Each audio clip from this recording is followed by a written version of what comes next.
Alright, let's get our shit show on the road here.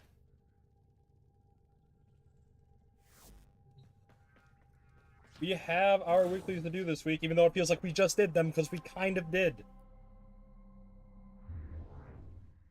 But let's get it out of the way regardless. Man, I really am going to need to pick more of that up, aren't I? That's...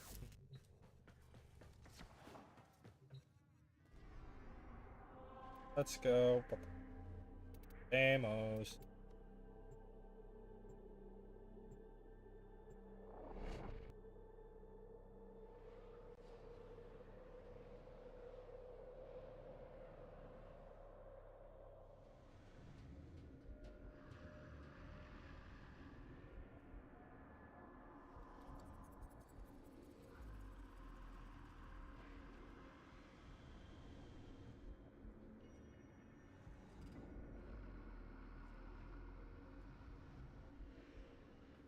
Okay, what do we have? And hello, everybody. A rack. That reminds me of something that I was forced to read in middle school. I don't know if I would say forced to read because it was actually very interesting, so I didn't feel like I was being forced. But it was this... I don't know how to describe it. It was this fictitious article that was written describing car culture in America. And like just what surrounds it, right? Oh hey, we have Hildren. We might have a free slot actually. But what's our thing? Energy exhaustion, does it matter? Does it matter? Does not matter? Does not matter. We're taking Hildren today. It was about car culture in America. But the difference is that they never used the word car. They used the word rack, which obviously a car backwards. But like, if you're a middle schooler and you're reading this, you're not gonna pick up on that. Especially if it's presented to you in such a way. It's like, oh, this is this mysterious foreign culture that we know nothing about. And they say, it's like, oh, what is this rack thing that, like, oh, everyone must own, and, you know, you are shamed if you cannot ride a rack, or it was all this, like, very, like, interesting wording that, like, really made it sound like, oh, rack was this, like, strange animal that you had to own. That was part of this culture. But no, it's just talking about car culture, and I find that really, really, really fascinating, how they framed it. Let me see if I can find that article, actually.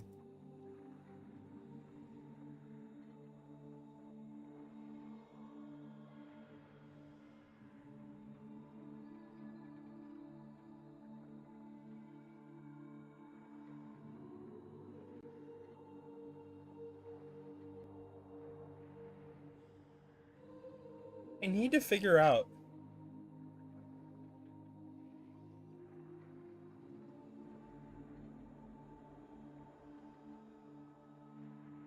Yes, the Sacred Rack. I'll post this in the Discord for anyone who's curious to read it. I'll just put it in the general chat. But it is a really fascinating read that really perceptualizes how, you know, like, cultural differences are viewed.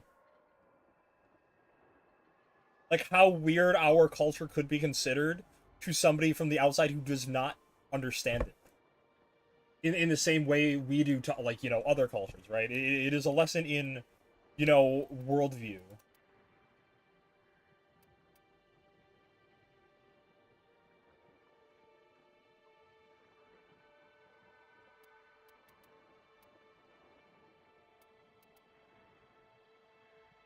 What else do we have? Do we have the Nell? We have the Nell, and then we have the Jack who's... Okay. The Nell. That... Alright, we are ready to go. I guess it's a Hildren week this week. And we're getting that extra boss for.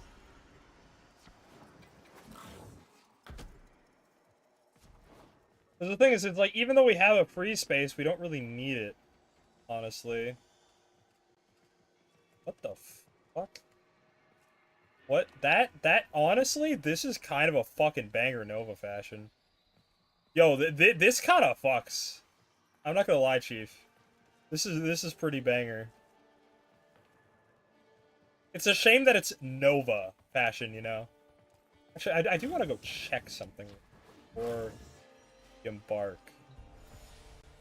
I want to check the, Alchemy, Disruption, Mirror Defense. Okay. Yeah, it's like, the thing is that we actually do have a free space this week, but we don't need it. Because there's nothing that actually affects Hildren specifically. Which is kind of funny, honestly. All things considered. Let's wait for a squad. You fucking mind? Oh brother, these fucking guys.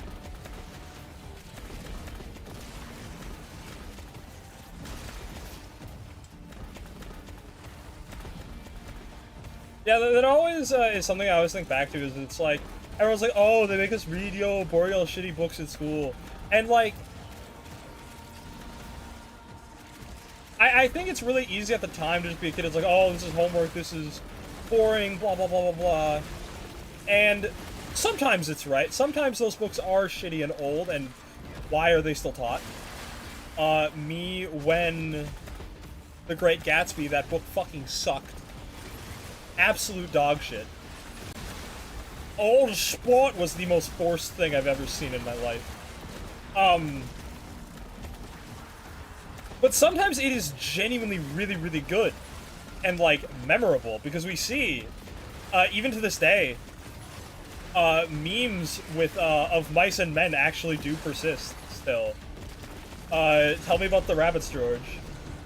And, like you will often see, you might not even realize it, but you will often see like a meme image macro of like the dude where it's like looking all happy, and the dude behind him is like a tear in his eye and pointing a gun at his head. That is of Mice and Men. That is one of those books from probably your high school literature.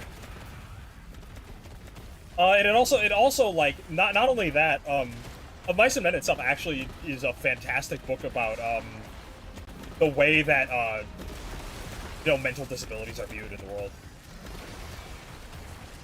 Really, really, really, like, timeless stuff, I think. Because, like, a lot of, like, what it talks about is still kind of applicable, just in different ways. About, like, how Lenny is treated, for instance.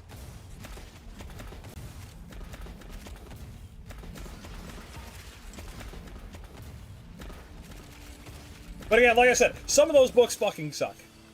Just terrible dog shit. I'll be real with you. A lot of it just sucks.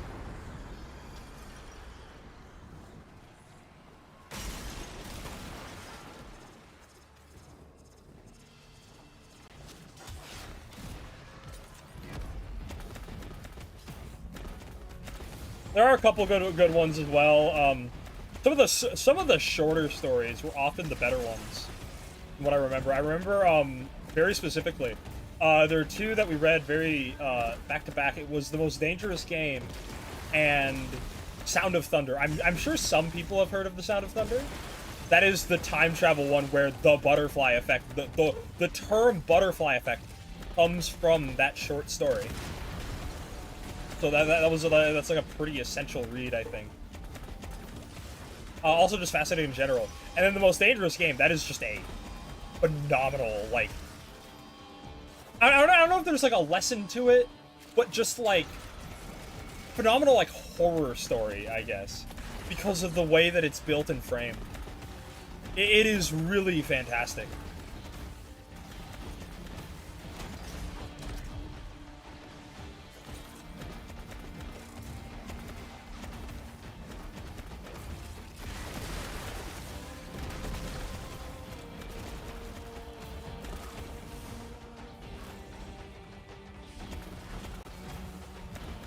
Most Dangerous Game is about a dude who hunts people. Like, he takes them to an island. Funny emoji. Uh, he takes them to an island. Yo, gives them hospitality, and then like one day he like during the night he will like release them out and tell them to run, right? And then he will go and hunt them, like a game animal, right? And that's such like a fascinating thing to think about. Like, it really is like humans are the most dangerous game because they are the smartest. They are like, if you were to look at this from like, you know, the perspective of like a hunter, right? Just a hunter, not even necessarily a human hunter, just a hunter. Humans would be very, very, very dangerous to hunt. Because if they knew you were hunting them, that like they could just get the one up on you. And like that was like the main like the hunter dude's whole thing, right? He's like, oh, this is the most thrilling hunt I could ever have. And it's like, as fucked up as that is, like he makes a point, sort of. Not saying that I condone human hunting. No.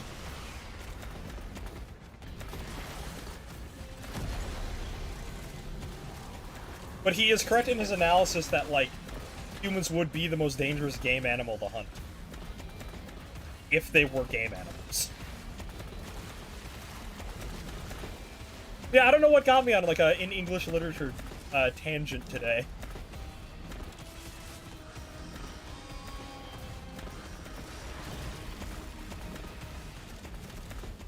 I'm trying to think, was there anything else that was, like, really good that I remember reading in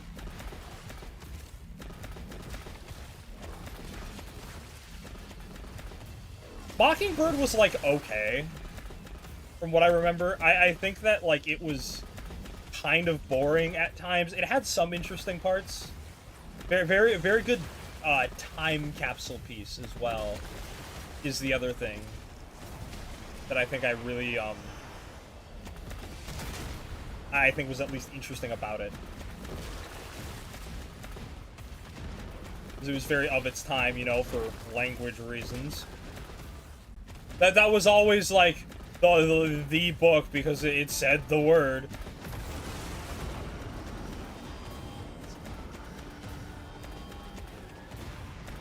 And so that was just, like... I never actually got to read Huck Finn. I know that that one's really bad. About that specifically.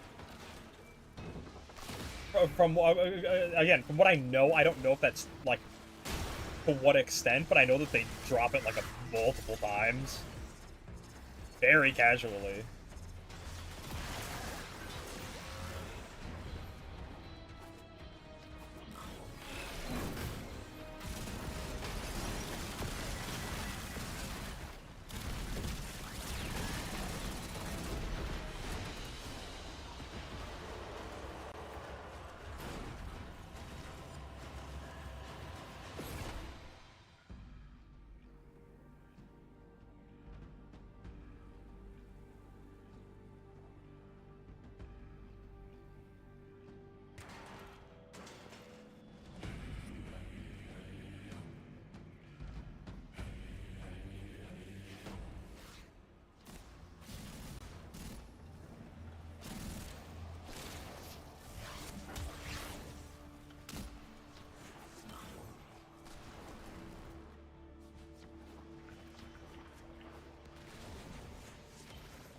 It really does make me think, though, like... Because I think that that's something that's really interesting about, like, English classes in schools, right? Because they are very reflective of the time. Like, gradually, like, the material in English classes will change just on basis of the time period, right? As we go forward, you know, maybe, like, more relevant material comes up. Like, and eventually we'll, like things that appear in pop culture will really start to appear in, like, English literature classes, because that's just how it works. Or we maybe think of pop culture as now that might not be in the future. But I mean, I think one thing I remember about that, I even started seeing it, is we learned about the original, Lord of the Rings and the Hero's Journey, in English class. That was a high school thing. It was very brief, but it was like, oh wow, that's kind of cool. Like I could just like watch something cool, and because we watched like the original animated film, which I did not know that it had existed, right? But I mean, it was basically like Lord of the Rings, like that's just something cool you get to watch. And it was a very old, well done animation too. I'm pretty sure it's like free on YouTube at this point. Like it's one of those ones where it's just so old that it's just has escaped the grasp of copyright, and it's just fucking free forever. Despite being attached to like the very large IP that is, you know, Tolkien. Like that's what I think about especially is like Tolkien being studied in school, because like he has to be eventually. Just because of how influential and how, like, how do I put it? How much of an impact that book series had on the world, and just like the genre of fantasy. Like there's so much like fantasy genre material out there that is just like kind of built on the back or inspired of like the Lord of the Rings series and like the Hobbit and all that.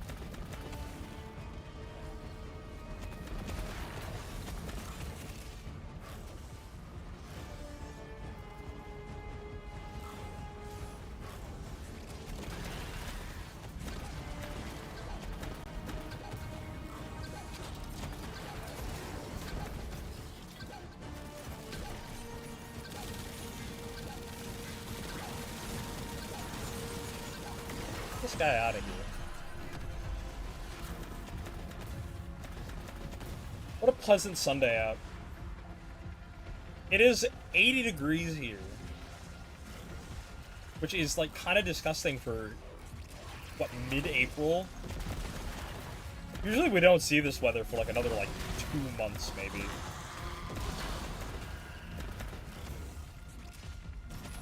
Times a changing.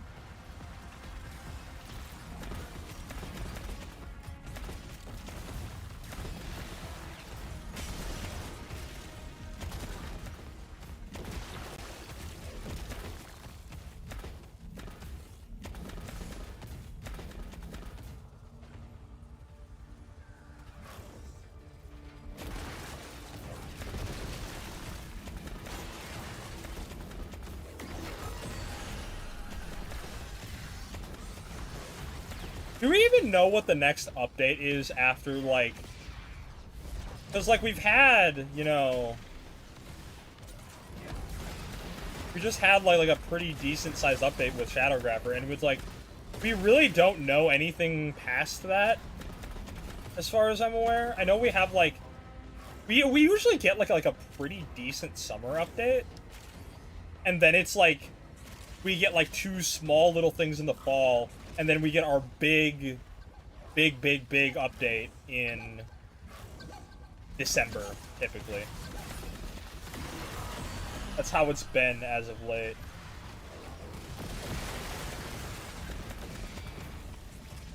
I think we're actually just kind of in the dark at, like, where the next update goes. Because, like, I mean, obviously, yeah, we saw Incarnons, we saw skins, but, like, that's not really anything. We don't know anything about the next Warframe. We don't know shit.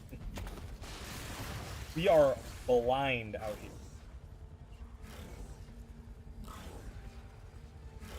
Very rare, like, position to be in, though. Like, it's very rare for, like, us as a community to, like, not know what comes next. Like, we know what comes later, but we don't know what comes next right now. And that's kind of the more interesting one. It's like we are going to Tau. Like, that's just how it is. Do we know when the next dev stream is? It's probably on, like, the 25th, like usual, right? That's, like, usually when they put it down. Have they announced it yet at all? I wouldn't know.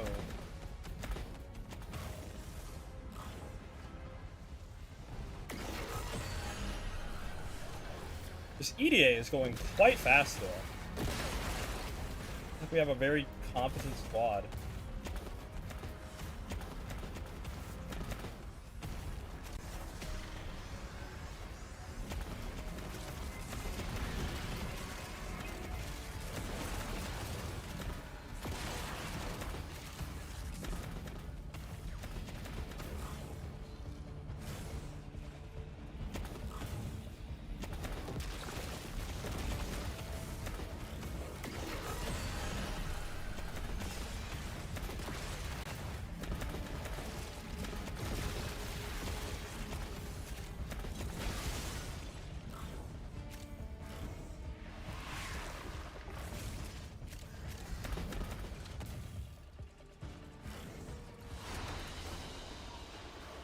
But now we just have mirror defense, the annoying part. Because it takes forever.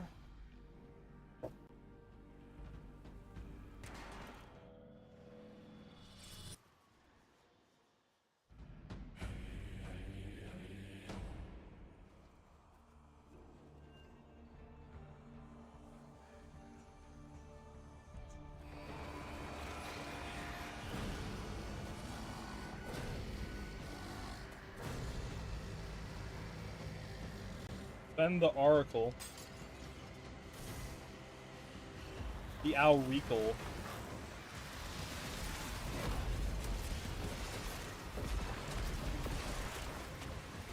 My own Spectre, because...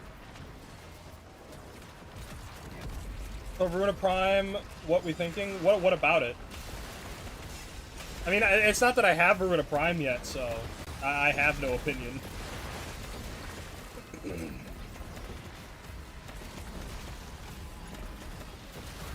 Very rare do I get Primes day one unless it's like a very big one. I think like I will most definitely be getting Dante day one.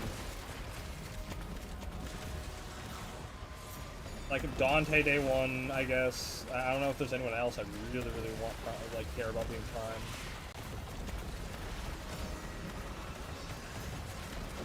God, how are they gonna fight? Her design is cool. Just wish you could move the.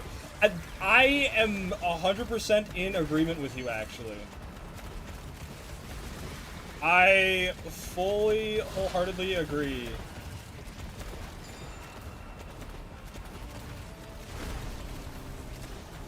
I'm sure some of her animations have it. No? Like, I'm sure that some of her, like, ability animations might have something. Like some of her skill casts.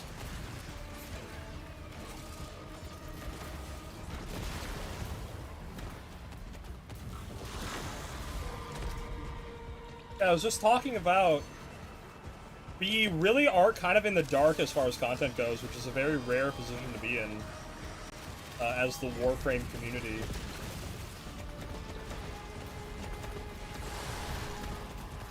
God, I keep forgetting that you really just can shoot through frost bubbles now. I am like so hard trained to not do that because it didn't work for years and years and years.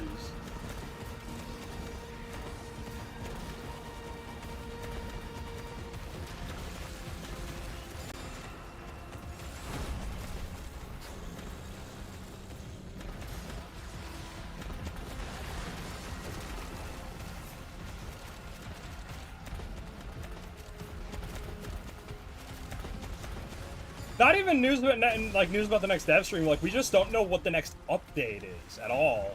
Like, we have no new Warframe, we have no theme, we got nothing. Like, the dev stream is probably going to be on like what, like the 25th. Like, it almost always is. Like, that is common.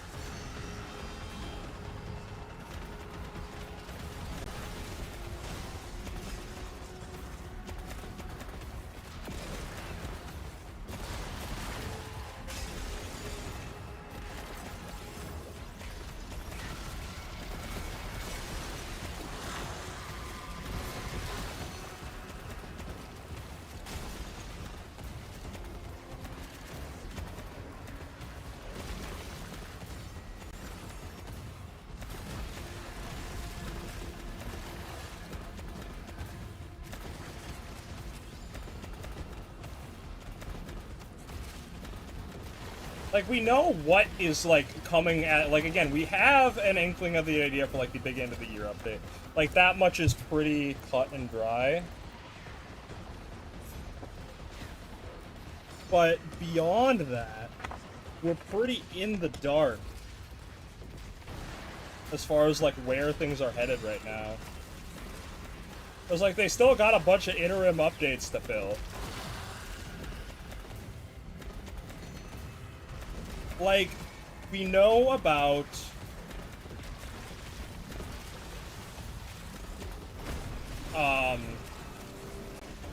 Like, we know about the Incarnons, we know about the skins, but, like, that's it. That's, like, really all we got right now. And they gave us that, like, little, like, dribble drop of, like, Tenocon stuff. Because that is, like, coming up. Like, that's happening.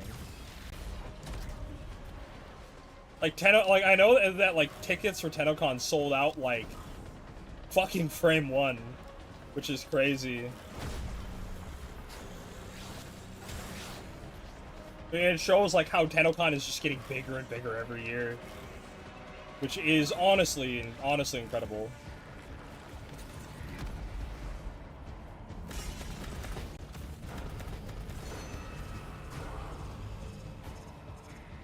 And also very weird, too, because I talked about this, a little bit last stream, I think. But, basically how, like, Warframe, despite it, like, how big it is and how successful it is, it doesn't feel mainstream. Which is weird. Like, it's very rare you see, like, memes or things from, like, Warframe culture, like, bleed out into,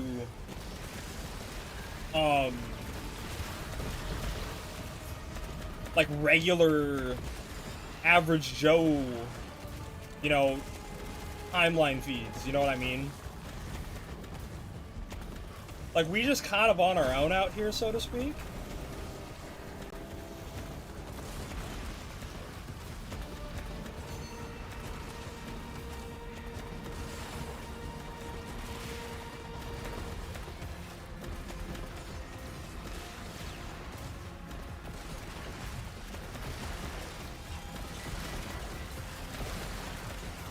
Like, something that actually makes me think, though, is I really do think that something that would push Warframe a lot more is if they went into multimedia. I think that they would get a lot of traction in, like, a multimedia format if they added, like, a TV show or some animated series or something.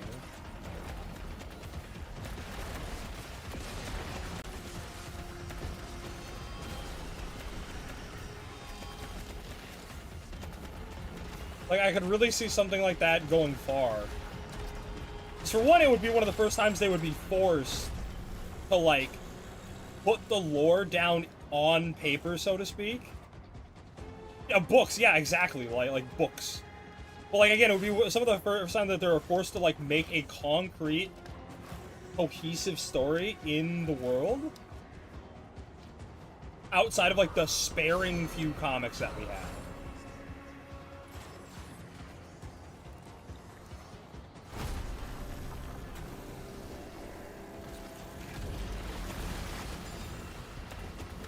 Because the comics are really the only thing we have in terms of, like, functional content that is cohesive. Because all, like, the lore and storytelling we have in the game is, like, very, like, disjointed at best. Like, I think the only thing that feels like a complete story is, like, some of, like, the big quests and, like, 1999, I guess. Everything else just feels like they just, like, making some bullshit up. And it's like they give us, like... Warframe does this thing where it's like, they drop us in, like... on chapter 5 of a book. And then only let us read up until, like, chapter 9 of 12. You know? And then they keep doing that. Over and over and over. It's like there's all this, like, missing context. But, like... the context we gain from all these different quote-unquote half books starts to fill each other in gradually. But each half book creates more missing content, even if it is filling in the ones of old.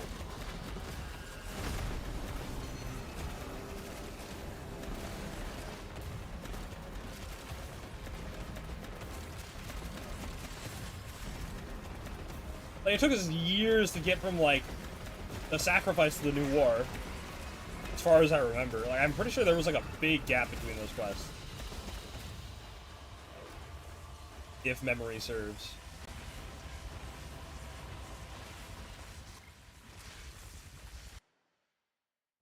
That was a pretty easy ETA. ETA. Whatever, they're the same fucking thing.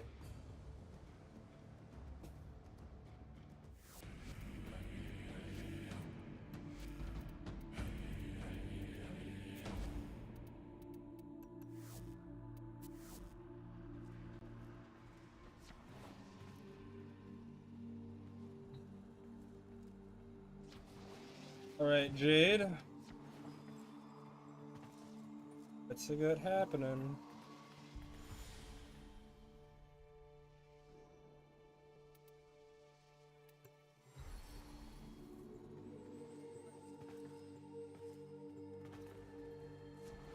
Yeah, Warframe's method of storytelling is very strange.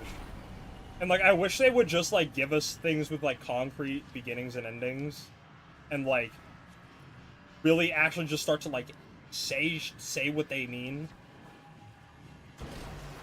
Because I think one of the biggest things about Warframe that, like, is really, really missing from the lore is how we got from, like, the quote-unquote normal timeline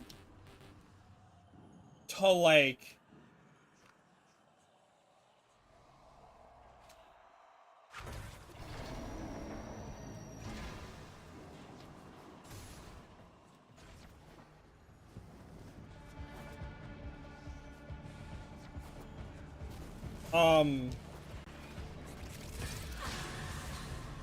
the big thing that's really missing from lore is that we have no idea, like, of the connective tissue between, like, I guess, quote-unquote, the normal timeline and how, like, the timeline that is Warframe diverged from ours, because it's very clear that, like, the regular, like, people on Earth human timeline existed at some point. Like, that is pretty obvious.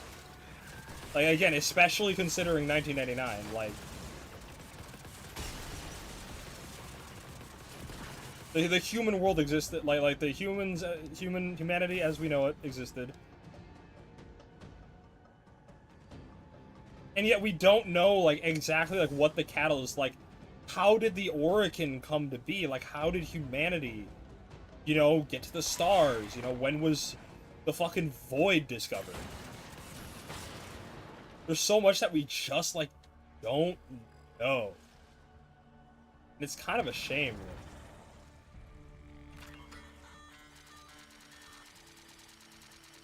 It's like, I would love to see, like, the connective pieces of the lore and, like, how it all culminates together. Also, what do you mean about the lineup? What are we talking about?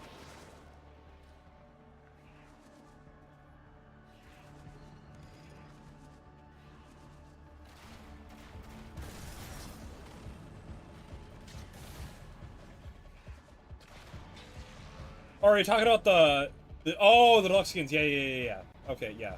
I know what you mean. Yeah, I mean, Corvex will probably get his due.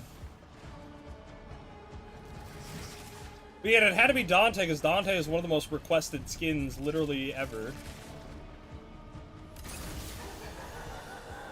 And Baruch is just popular, as far as I know.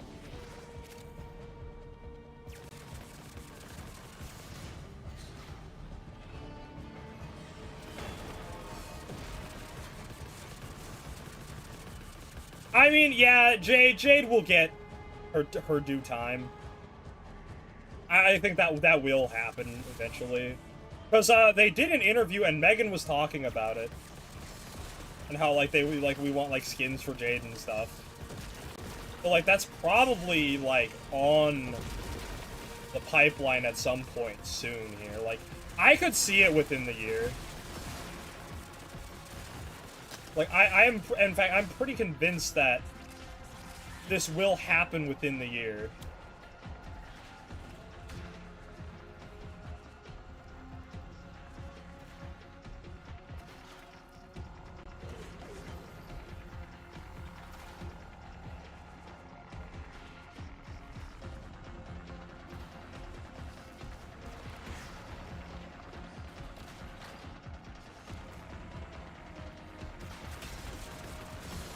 Baby Mama is an insane thing to call Jade, by the way.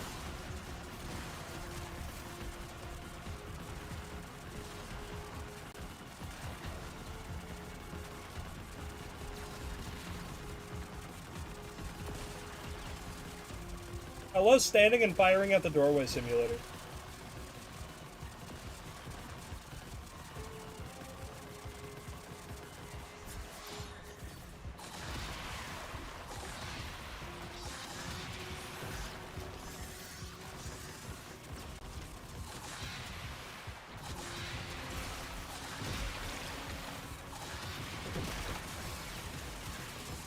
These guys out of here. What are they even doing here?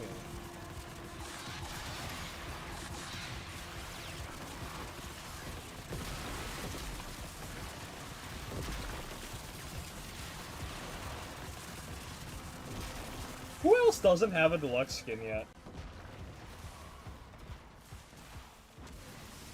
That list can't be very long.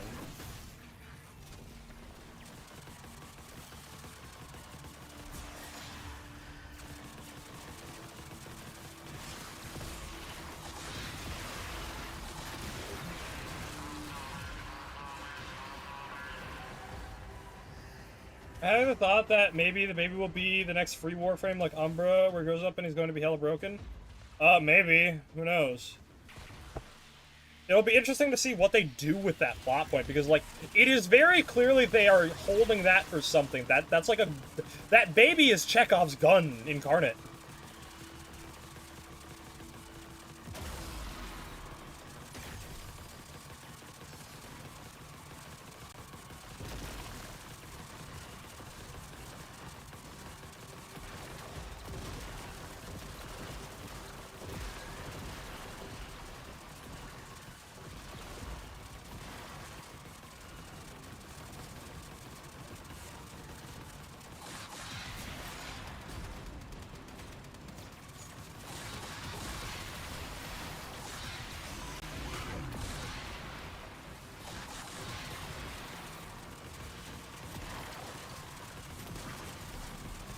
To pull out on town, he's some like just this laser eye baby. Yeah.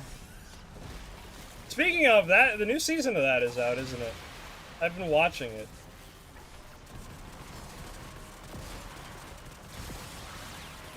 I am kind of glad it is coming to an end, because this series is really fucking bleak, dude. Like, it's a little bit too on the nose of real-world politics for my liking.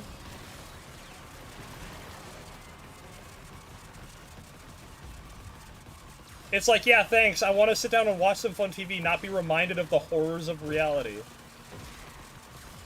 Even though it is very necessary for The Boys to exist in its current state. It's just tough to watch sometimes.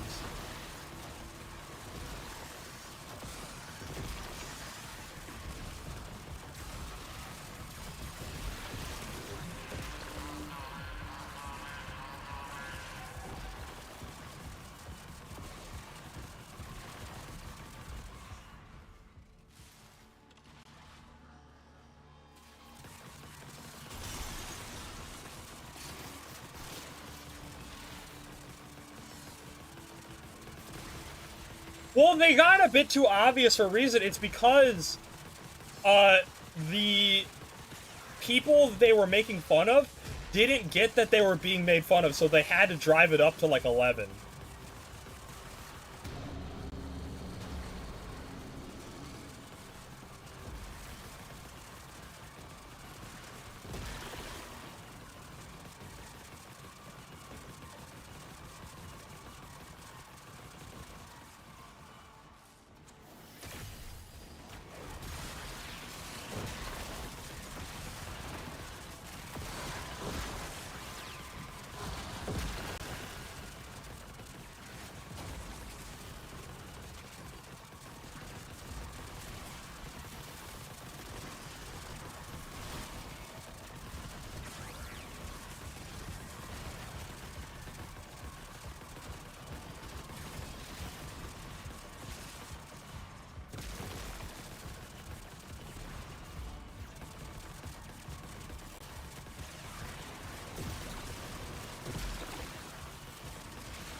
Yeah, we just live in a time where these people are just not self-aware and a show making fun of them. Yeah. I mean, talking about The Boys is kind of the nature of that, you know? Like, the whole show is that. But no, it's gonna be interesting how it all ends up, like...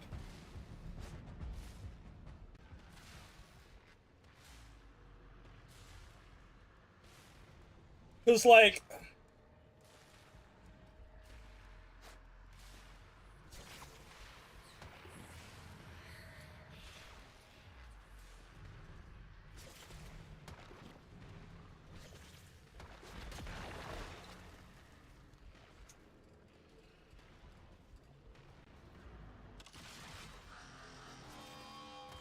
It really does feel ambiguous about how it's all gonna go out, because it's definitely not... Like, we're so off pace from the comic that it's really ambiguous as to how it's actually going to play out.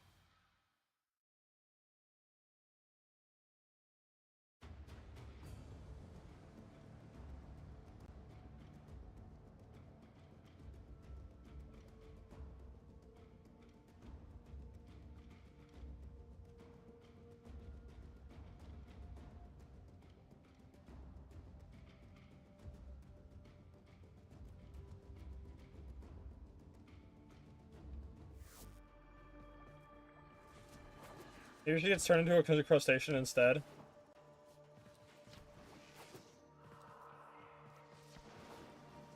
Yeah, again, I could see crab Araxia. That would be fun. It's like a spider crabs exist.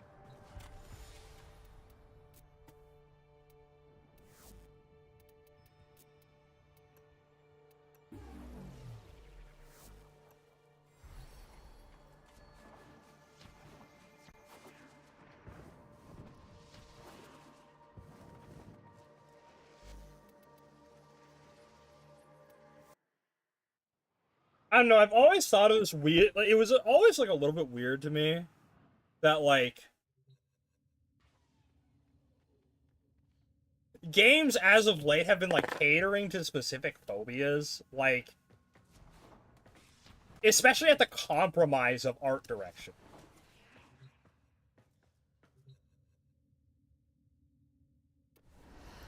Like that does bug me a little bit.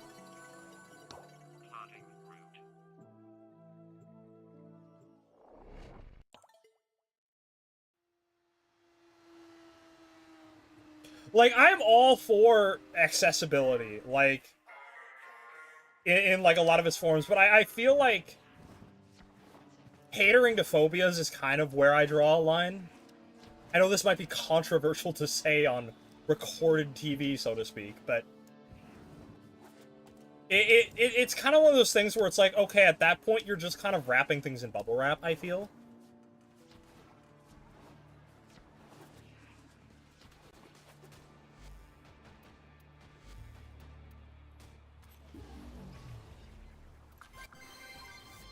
And, like, phobias, by definition, are irrational fears. Uh, Operational word, irrational. And it's like, phobias are different from, like, trauma triggers, you know? They can be coincided, but they are not the same.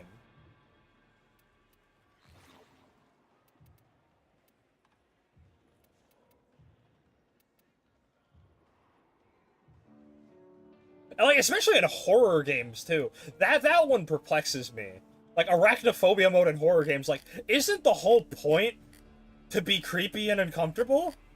Like, isn't that the point? Like, okay, in non-horror games, sure, whatever. You can make the argument, but why in horror games specifically where it's like that's the one place where it should be?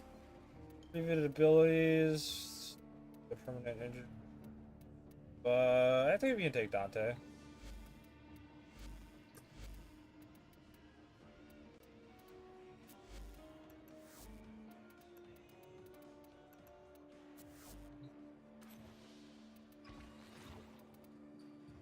Uh,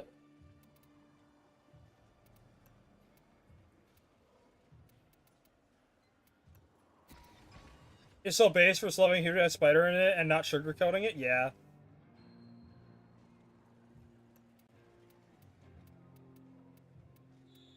Like, I'm trying to figure out, like, why, like, what, like, I know that I think one of the first, like, games, I think, recently to do that was, Lethal Company. Lethal Company did that. And that always kind of, like, saw to me as, like, oh, this is just such an afterthought thing. It's like, oh, it's kind of funny, too. So it's like, whatever.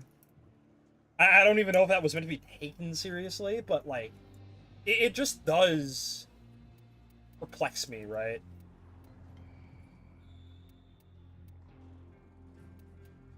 This is what? Tack and lug.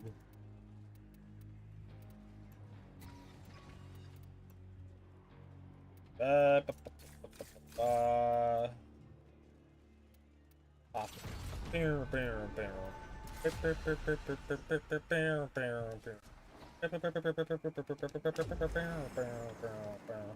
Drop it.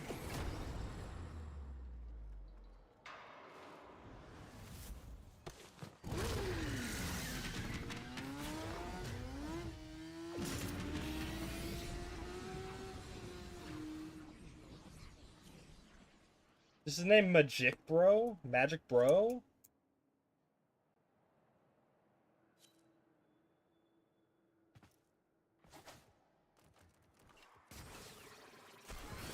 What the fuck is happening?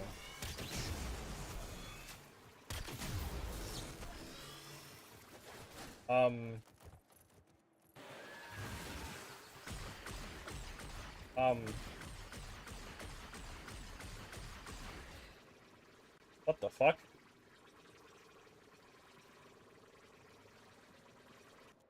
What on earth is happening?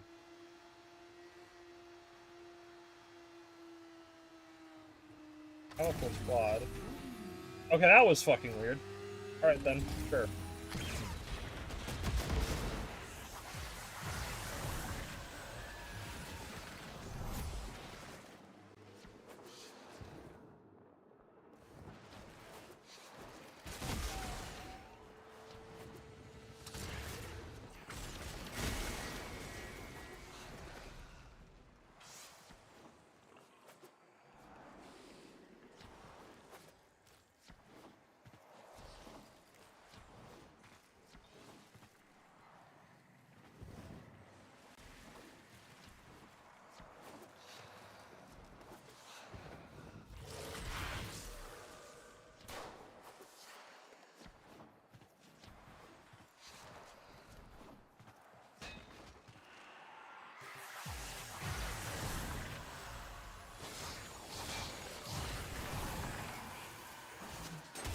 Where are the enemies?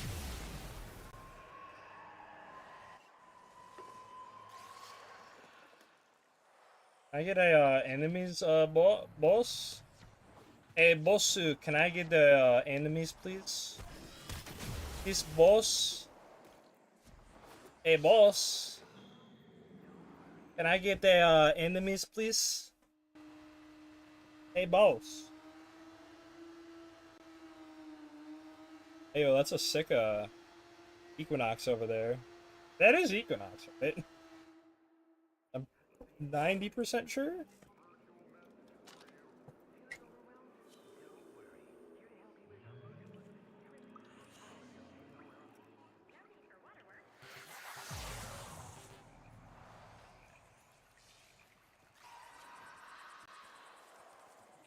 Even when enemies, like, just aren't real, I guess.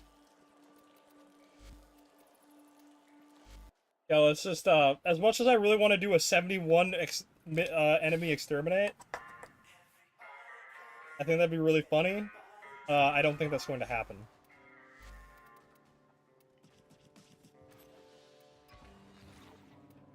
Alright, take two.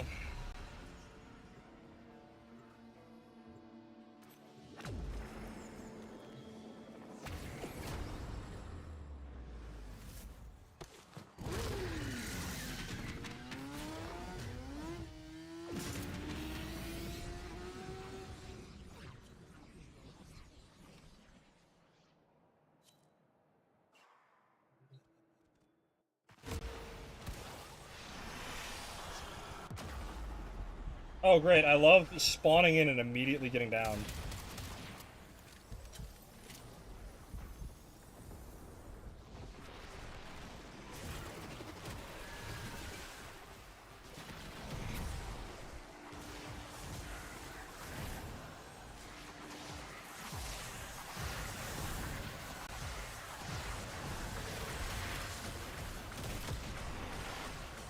I love getting down framed one with no possible way to react to it. That's great. Fantastic.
I have also made the heat map Noko even worse. We have done the impossible and made him worse.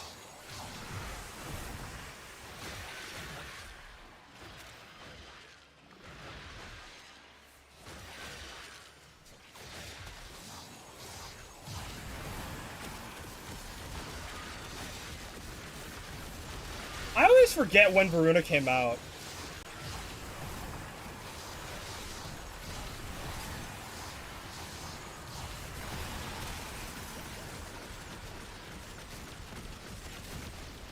Like, I feel like Varuna came out, like, in that, like, piece of time where I was really focused into VTubing and just, like, kind of neglecting the game entirely.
I really find it interesting that, like, right now, like, in Warframe, I feel like we don't really have, like, a meta, you know? Which is, like... I don't know if I feel like that's a good thing. Because I do like there being some outlier strong pieces of a game's balance. I do feel like that meta centralization is typically healthy.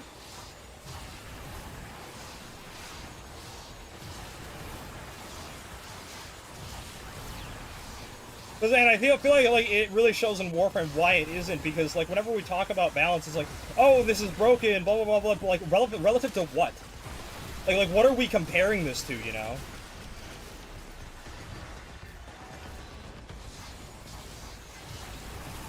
Like, there's no standard or, like, measuring tape with which to measure the balance of new Warframes.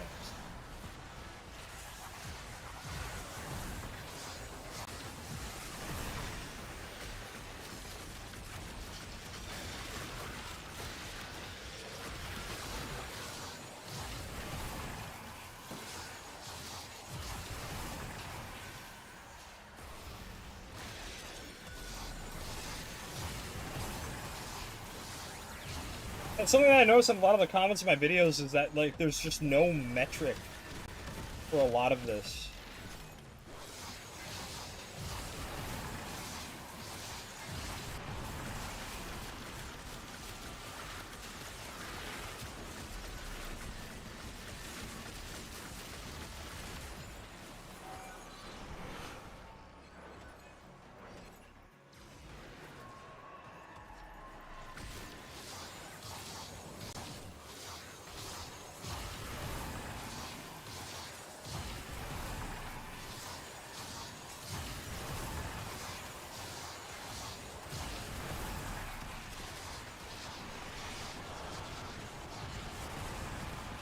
Why are you so fucking tanky?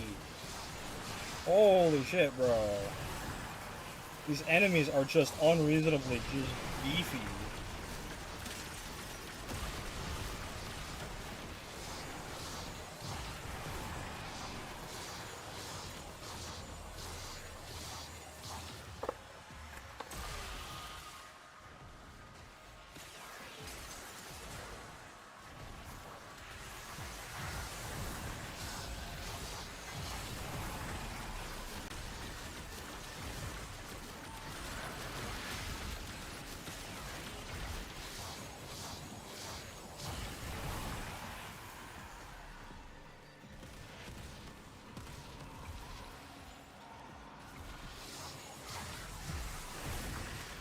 But I've been thinking, have we had any updates lately on the whole Nintendo Pal World thing?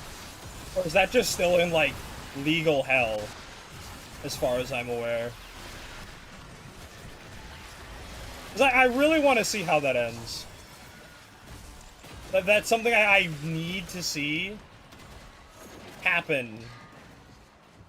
Is Nintendo just finally giving up? Like, give the people the one win, you know? After all the bullshit they constantly pull, like... having somebody finally, like, talk down to them. Would have been really, really nice. Or would be really, really nice to have happen. And it's like, the way it's going, it sounds like that Pal World has a good leg up. And it looks like they're probably going to win, but... I said, like, Nintendo's just dragging it out.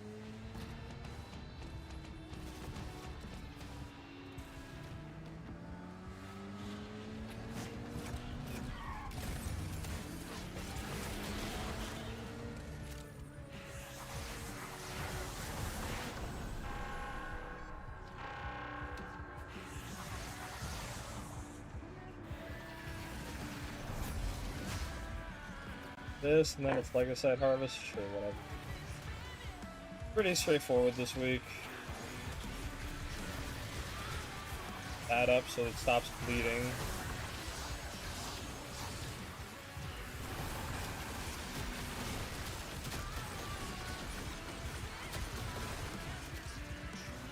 Oh, they had sealed armor last time. That's why they were so fucking tanky. No fucking wonder.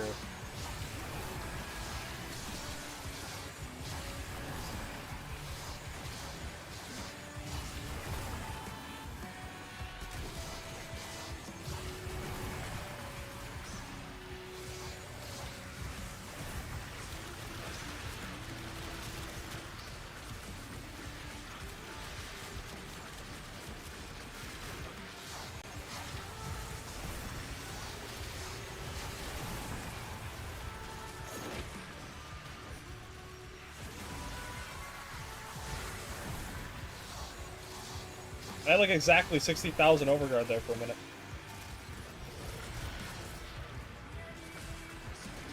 Very nice round number.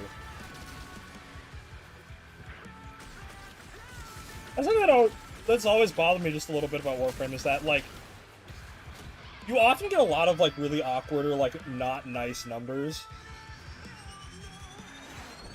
Like, even when it comes to, like, simple thing with, like, health and shit, like, sometimes you just get, like, random fuck-ass bullshit. Like, why is not his health 468? What significance does that have?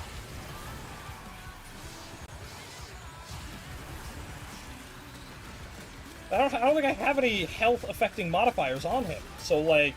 That's just his default health. What are we doing? You know?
2% heat damage for free.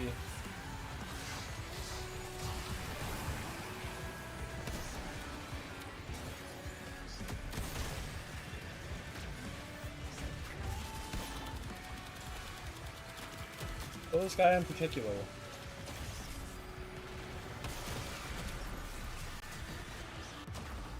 What the fuck? Did that just like rob me of all my overguard? What happened?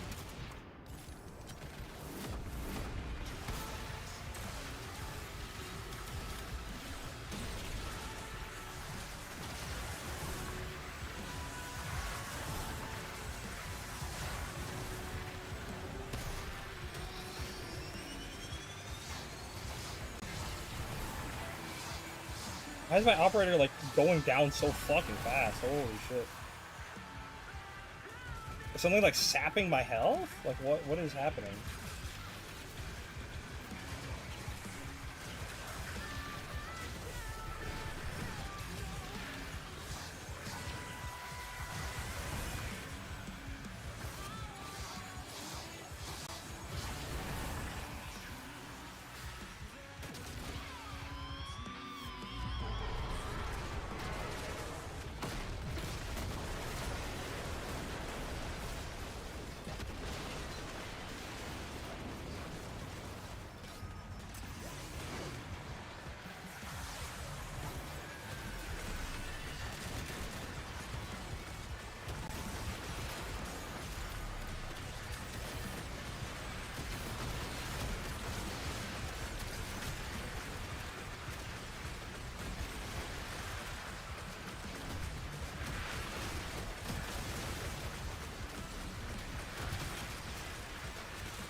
Oh.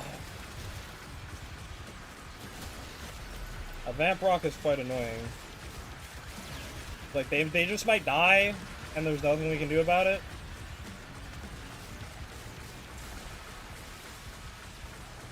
I don't really have a way to heal them.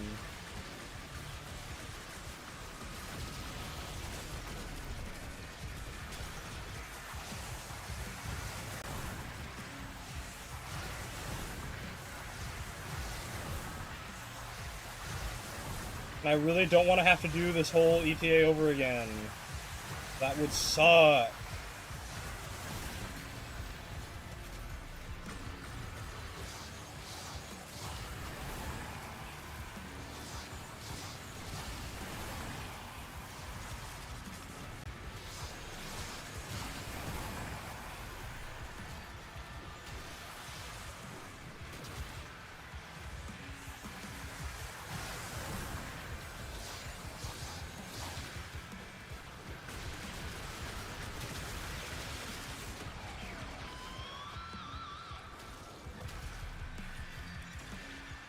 And many times I wish I literally just had the ability to, like healing a defense target wasn't a nightmare to do. You know? Like, they've always made it, like, difficult as fuck for no reason.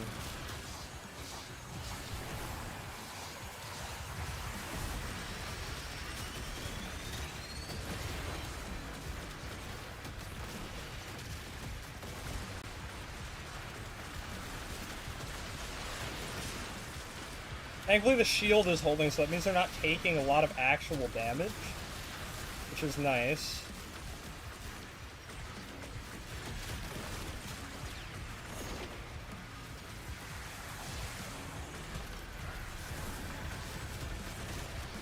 I'm very nervous about that slowly draining health. There's like one fuck up and I feel like that whole health bar could just be gone. You know? These enemies can just randomly hit hard as fuck for no reason.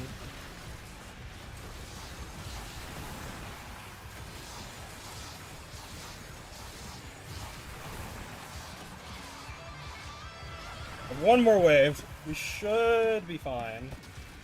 We should be. I hope, I pray that we are.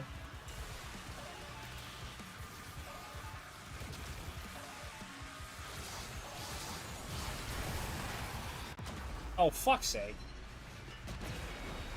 Damn it, Flare.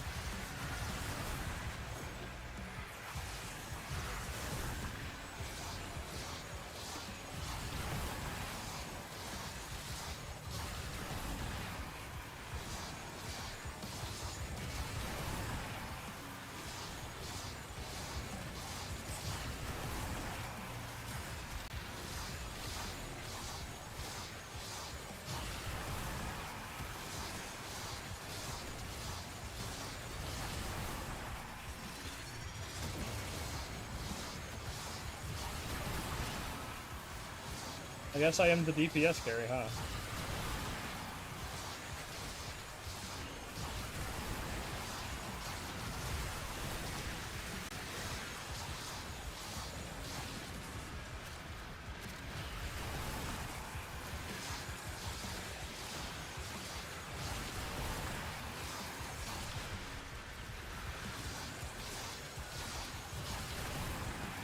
Almost there.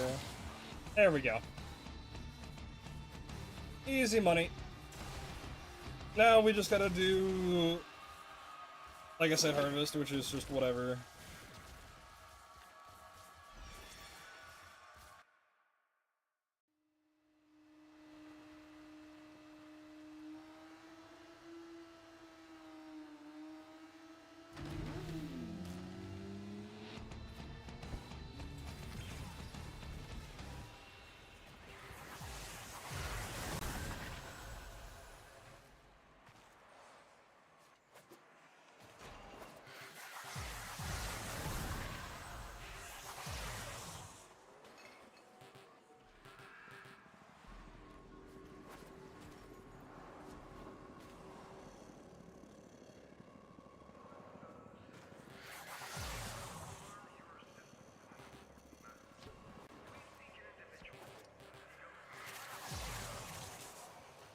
Oh, get the stupid Kalimos cat.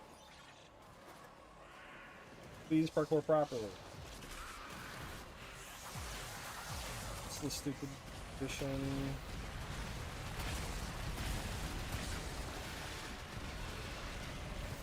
Growth hormone. That's 113% roar. That's a little crazy, actually. That's a lot of damage.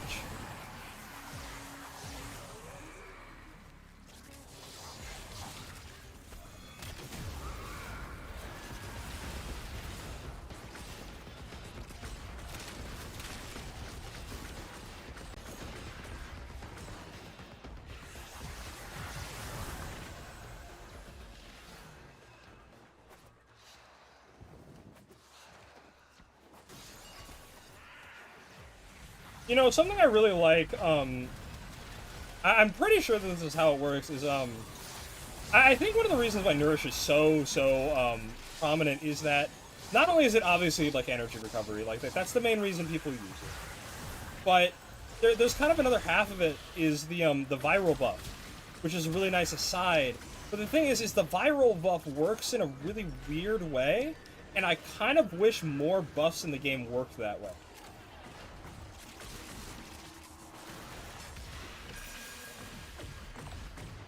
But I really like the idea of like damage buffs, or specifically elemental buffs, that apply upon that are more of a debuff given to enemies rather than a buff given to yourself, because that way you can take advantage of it more creatively, right? Like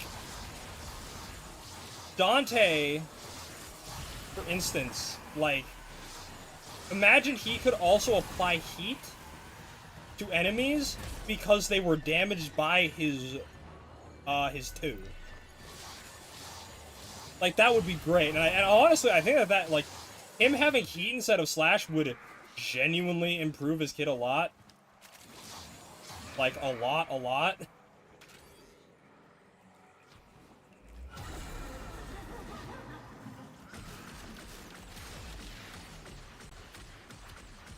It's kind of a shame that his kit is, like, exclusively slash when it comes to, you know, proccing for his 4.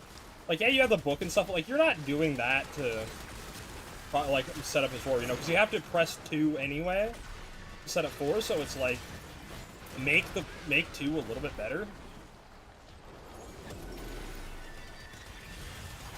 Like, that's, like, really the only complaint about him is that his, like, his 4 damage is a little bit awkward in terms of how much it does. Like, that guy was not one hit, even though he really should have been.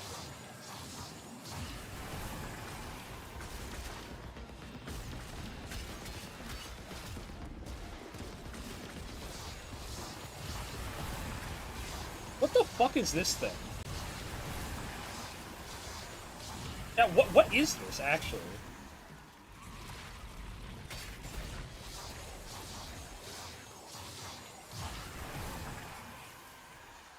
Yeah, again, it has to do with Slash's damage formula itself, but, like,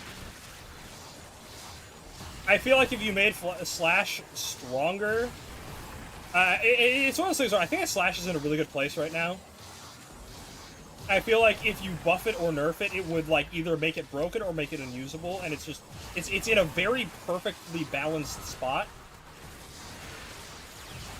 Oh, okay, those things. Well, they usually die before they get to those, so I don't really recognize them on sight.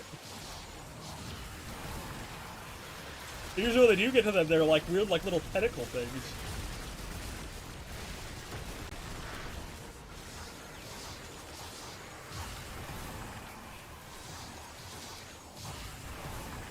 Yeah, we will see. Like I said, I really want to see Dante get an augment. Just anything, just to, like, shake his kid up a little bit. I feel like there's so much you could do with Dante in terms of augments that would just be fascinating.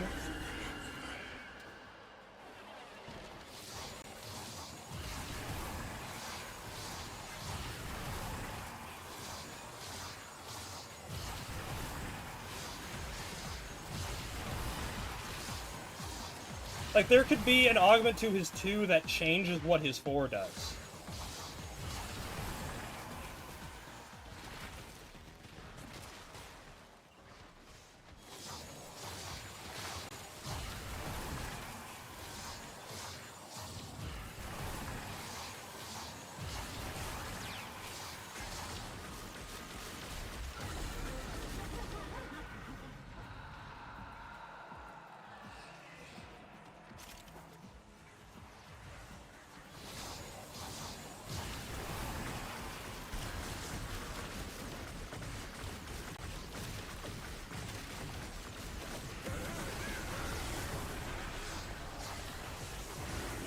I feel like you could get a lot of mileage out of,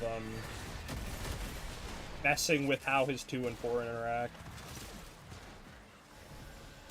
Or his 2 and 3, rather. I keep feeling like his 2... You know? I almost want to say... Like, I feel like his 2 and 3 should have been 1 ability. But that might be a little bit strong. So, like... I don't know...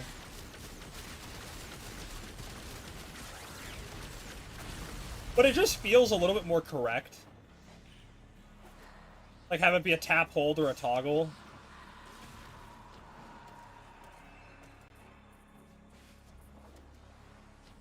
Like, hold the switch between them.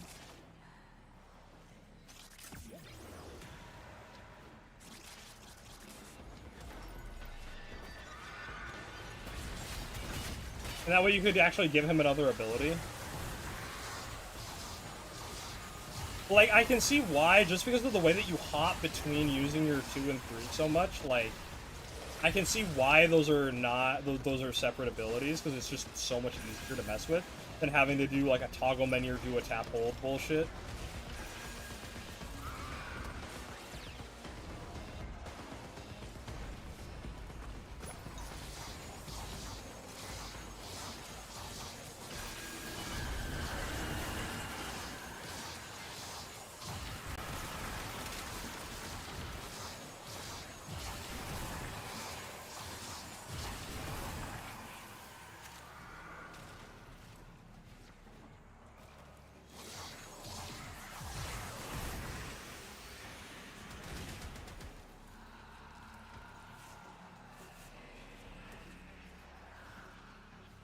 With the 3-2-4 combo in hand, I guess.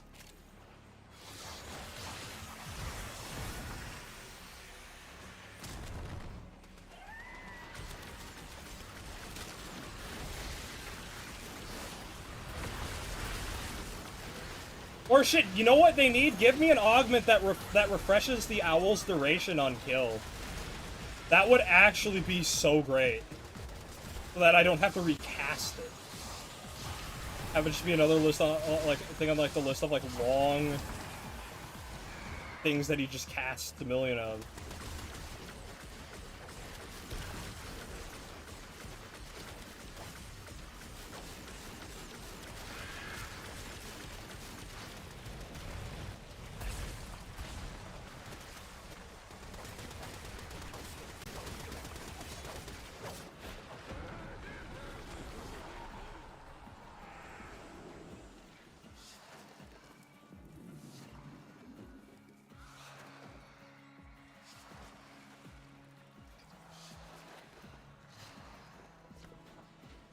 Alright, and we are done with ETA, finally.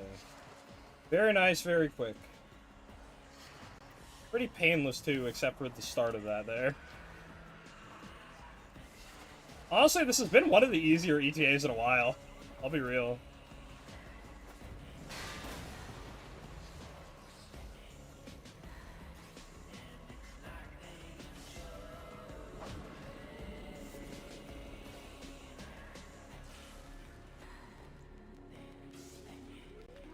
That ETA was like, what, only like maybe a half hour? And some change?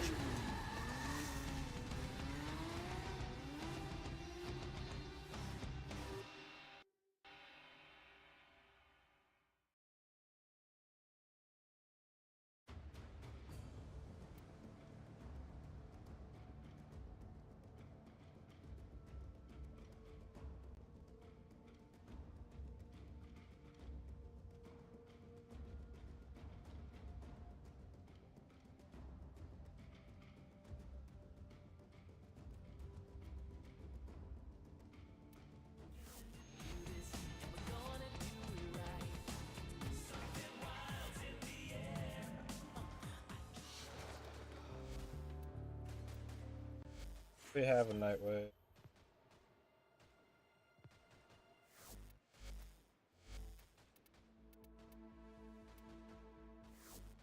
Fuck, I forgot to spend all my Nightwave credits, chat. I'm so stupid. I'm just gonna fucking kill myself. I completely forgot to spend my Nightwave credits. I had so many saved up, too. I really just should have nuked it. Oh well.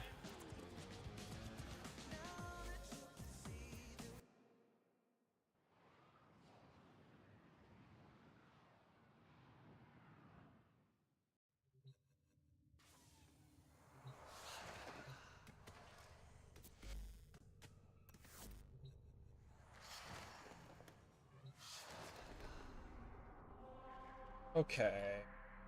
What are we looking at? Dark Refractory. A pistol ribbon mod, I guess. Shotgun ribbon. Omniform of blueprint. We'll go down to layer 2 today, I guess, just for those ribbons. But I will be right back first, as I need some caffeine in my system.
We are back.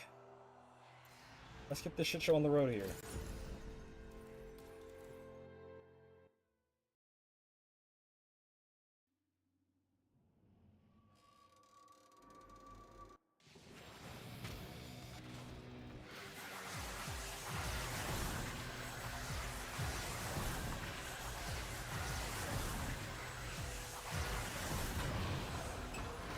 Alright.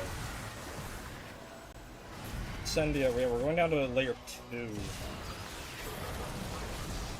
But I don't want this loadout. Hang on, I don't want this loadout. Fuck. We can't have this loadout.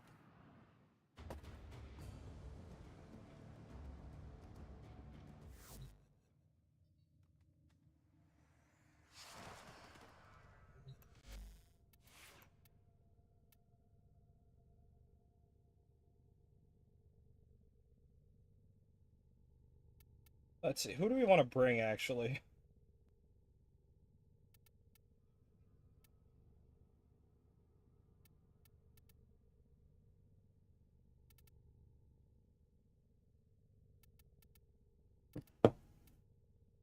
Who am I feeling tonight?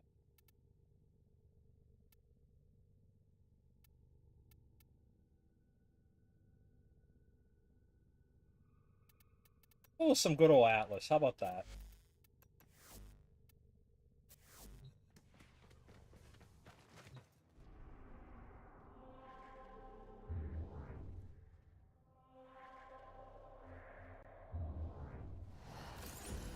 I cannot click buttons properly.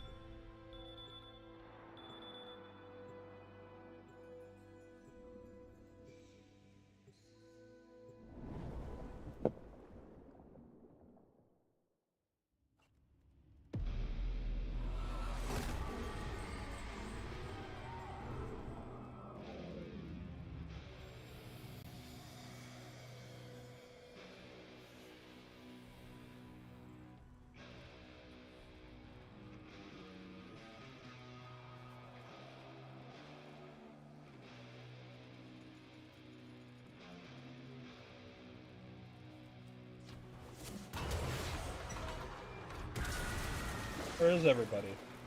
No squad? Okay, we have a squad.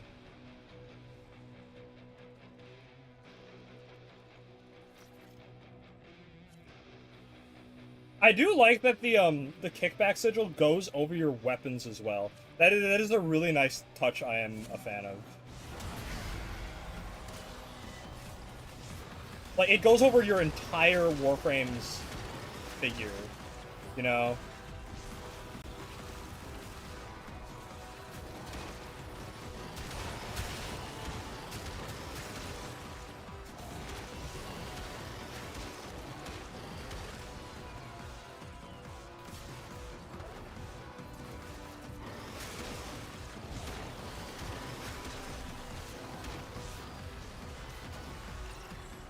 Very cool to see all the fashion that has come out of the kickback sigil. Like, people are getting so creative with it. I love when they add, like, cosmetics like that just, like, allow people to go crazy. It's been some time since we've had something like that, too. Where it's just, like, every frame is, like, using... Or, like, everyone is finding some different way to use it. I've seen, like, making it look like you got, like, foliage on you. I've seen, you know, obviously, like the sand. I've seen snow covers.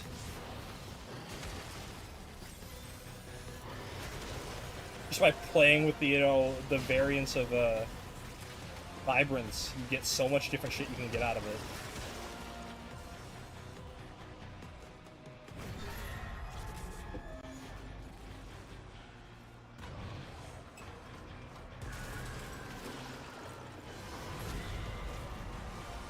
Oh! Oh! We're playing the feud, I guess. Alrighty then.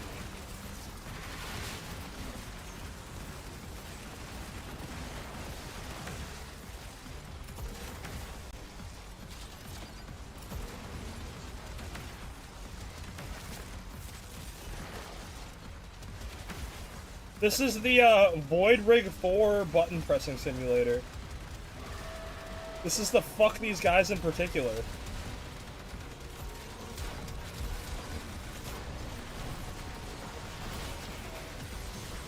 And stole the wrong package?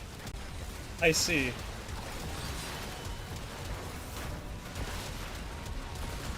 Like I said, this is really funny that this is literally just Void Rig 4 simulator.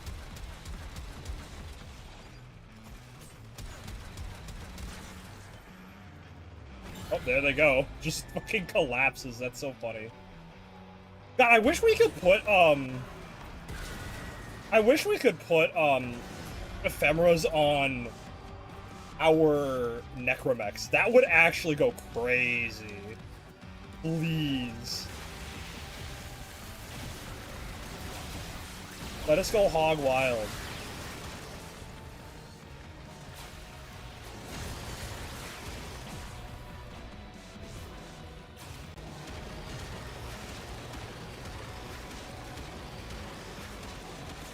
Why are you so tanky? What the fuck? I ain't playing no more, girl. Why are you so tanky? Holy.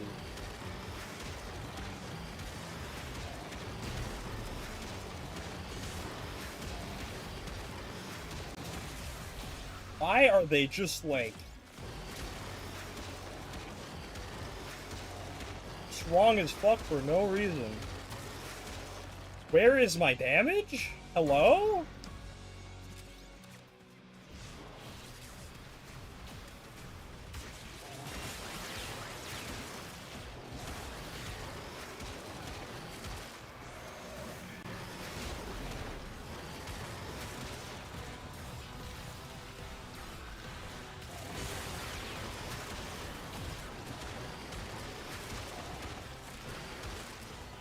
Like, why are they just not dying? What is going on here?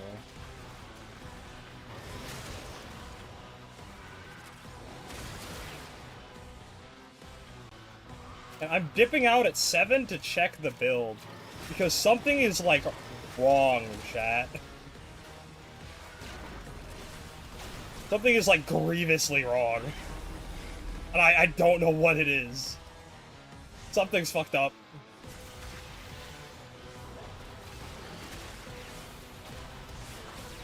Where did it go? Where did homeboy go? Oh, there he is.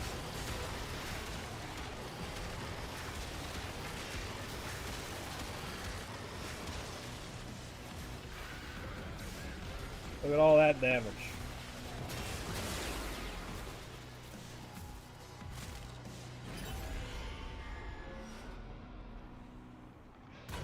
I wonder if in switching to this blast build I forgot to swap arcanes. That might actually be it.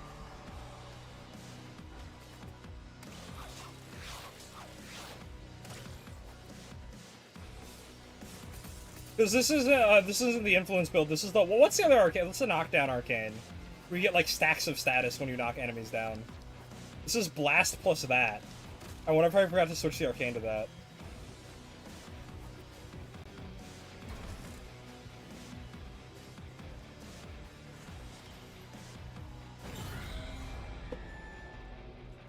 Because that might be my problem.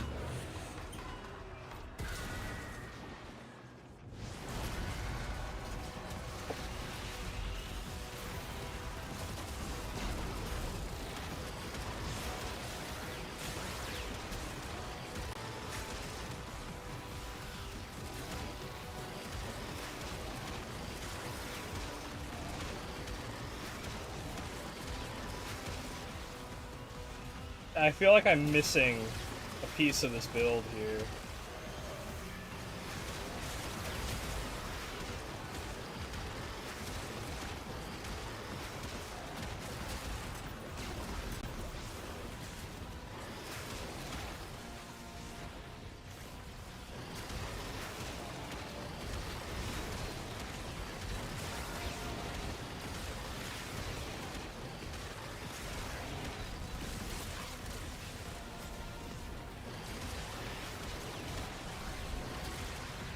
I am just like not feeling the damage right now. Something is gravely wrong here. I don't know what it is.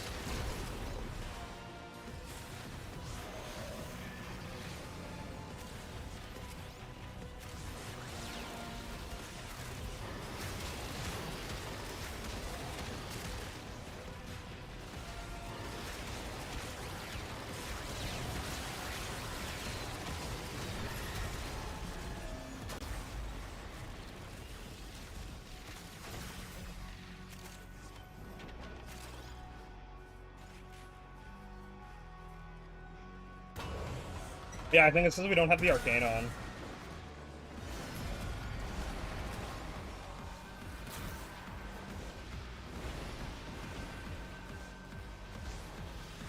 What is happening?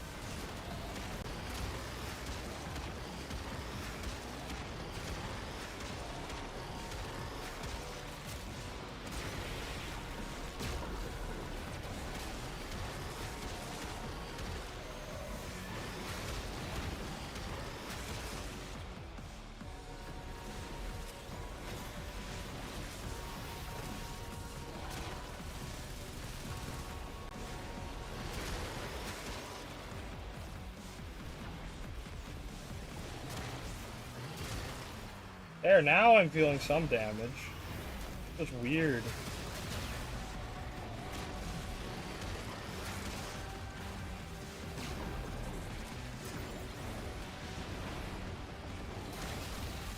And I love this aesthetic of, like, the lava and the falling, like, fireballs. Like, this is such a cool fucking aesthetic. Like, oh, like that's just, like, pretty, you know?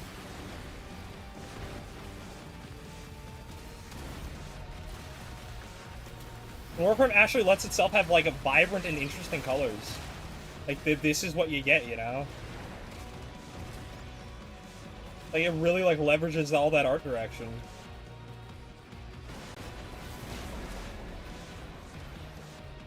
When you do get vibrance, it stands out.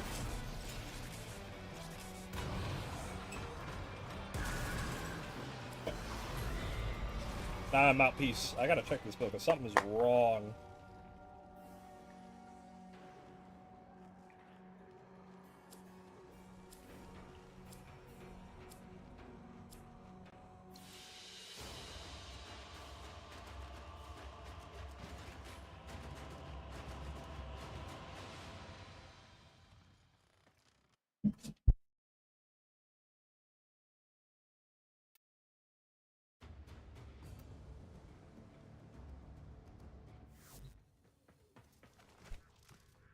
But let's see here.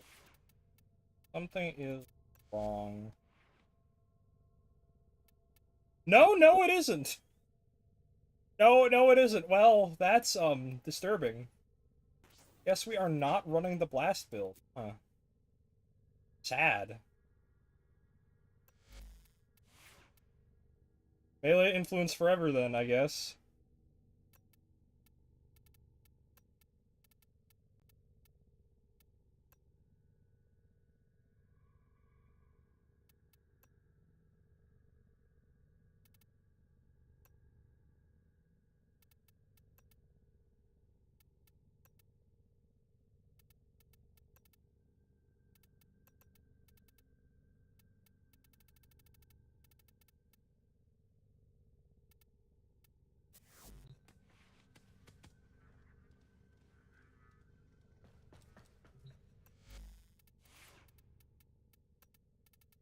No, I think the Dex Signa is still optimal. Optimized fashion.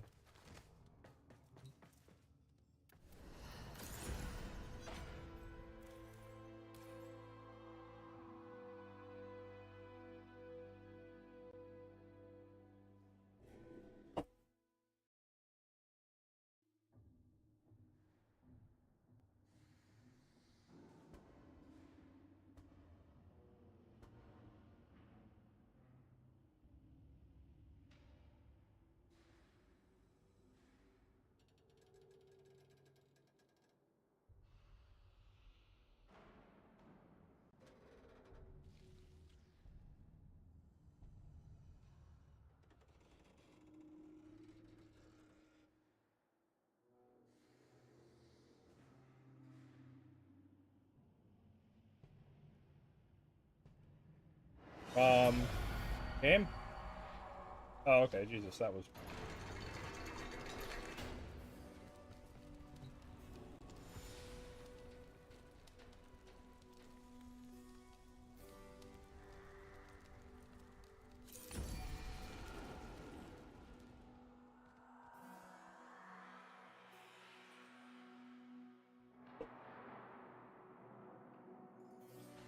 Airborne... Holy rollers, sure, man.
And Melee Afflictions is the arcane I was thinking of, and I did have that equipped. I guess it just was not working on the Blast build today. I don't know what that was about. Kind of a shame, because I really like the Afflictions build of Atlas.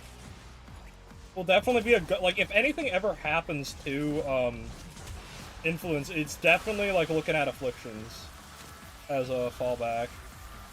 Hurry up, Bach.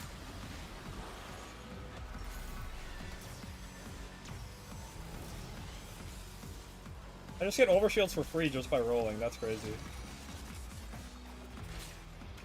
But imagine if that was a mod, chat. How good that would be. That guy good? That guy was not good. Something was going on. Home Dog was not well.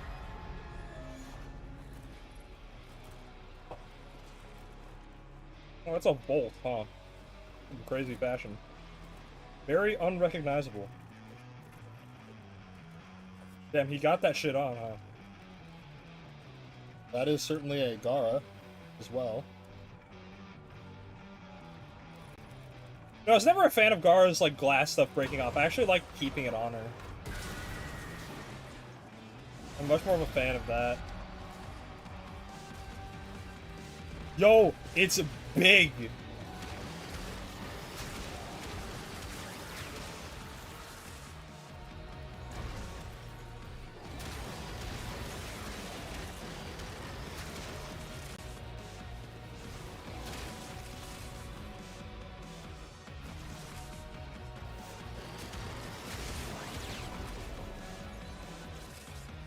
You know, I really do like that Atlas is just big damage, fast, quick, easy.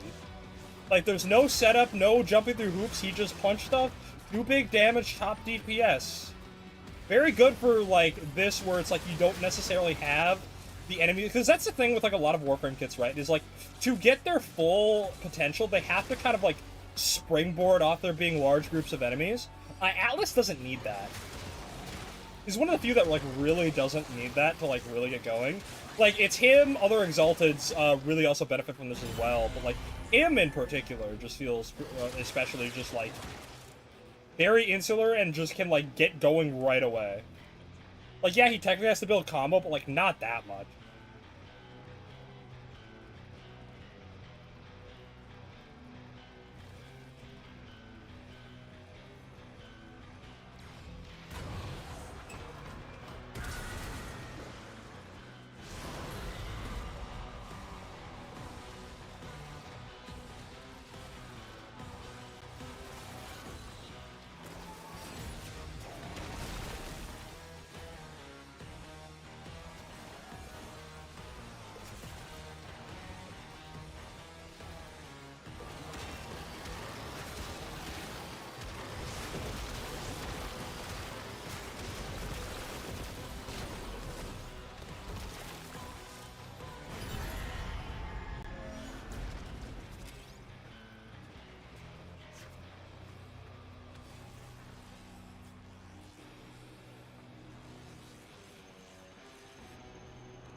Oh, there's just a giant Bob-on Bastille. That's what's going on.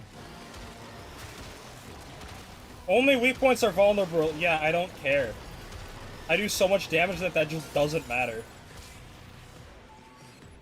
I press 1 and things die. Them's the rules.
Manic Mania?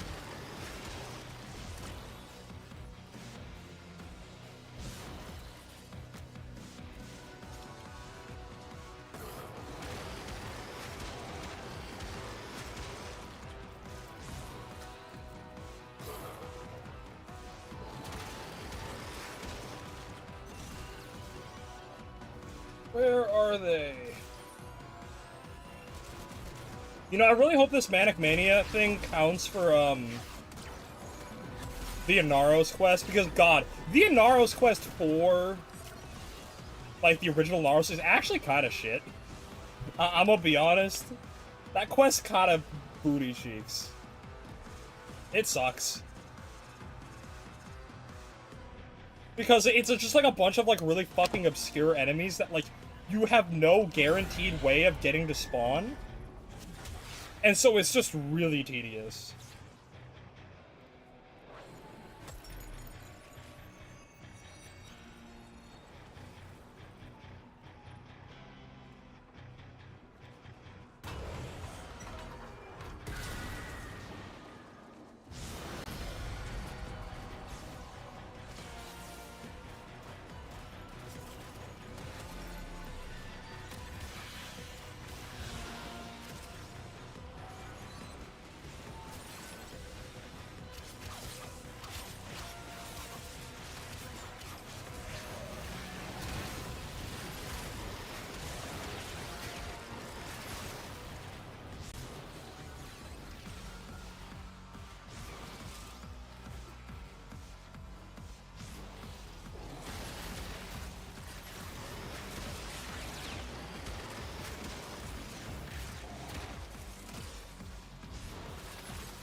So much damage.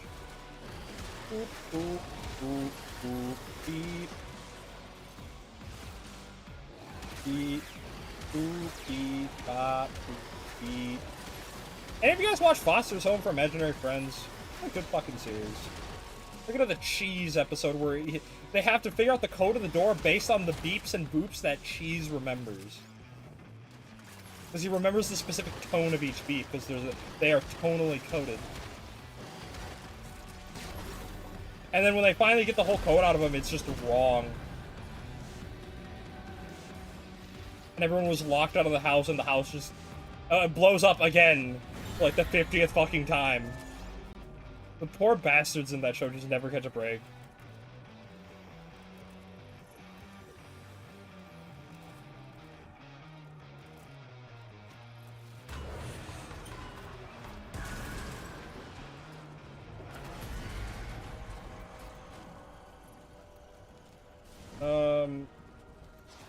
I have everything I want, actually. I don't think I need to go here.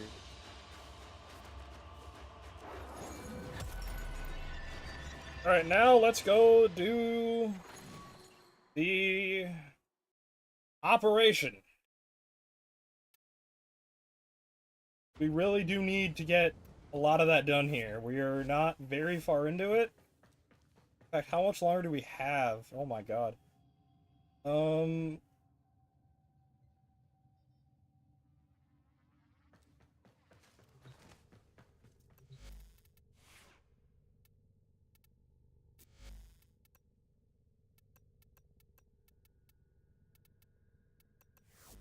Mr. Sandman, bring me a dream. Make him the cutest that I've ever seen. Maybe these, alerts worth a damn. Have all of this.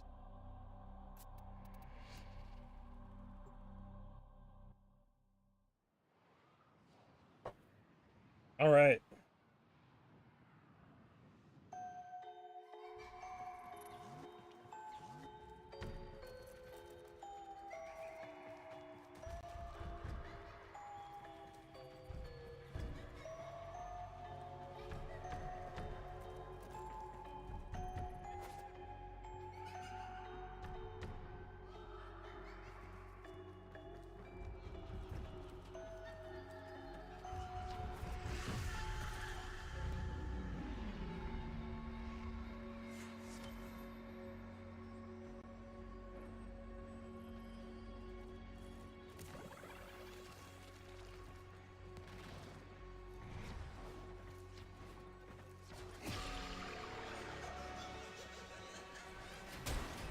Alright, let's play the stupid game of, like, distract Volley while my teammates go do shit.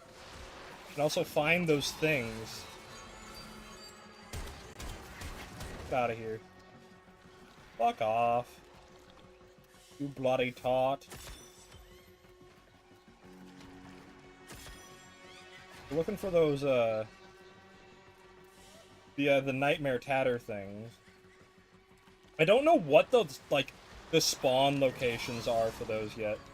Kill some amount of enemies in a single day? Well, I guess we're doing this now. Sticky ink. Freaky. I'll show her some sticky ink.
I might need to bring the crit sword because evidently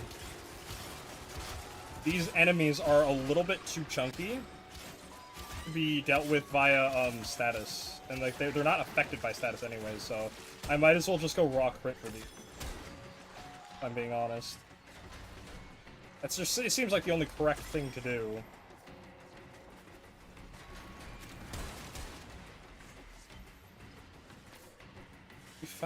Okay, we have found all the Nightmare Towers. Good to know. Someone's down. Fuck, I can't reach them in time. This is so sad.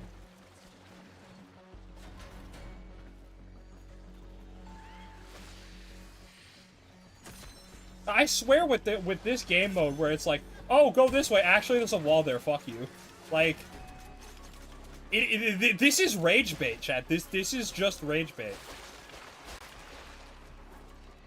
It's honestly quite incredible.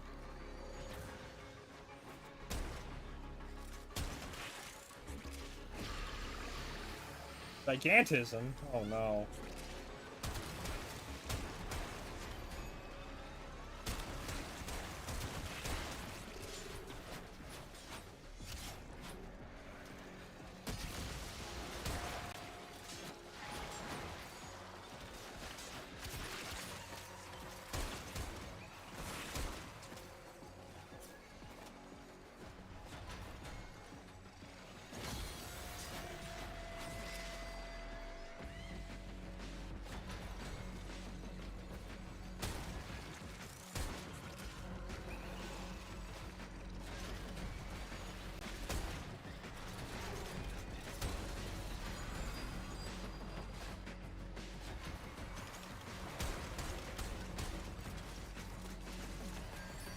I might have a chance to test out the chainsaw sword skin that we have going on.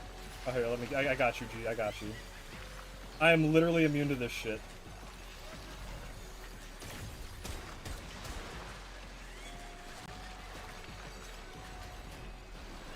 Is that a chroma? Wait, chat, I just clocked that. That's a chroma in the wild. That's crazy. Bro using chroma in the year of our Lord. 2026. All on his own. What a champion, honestly.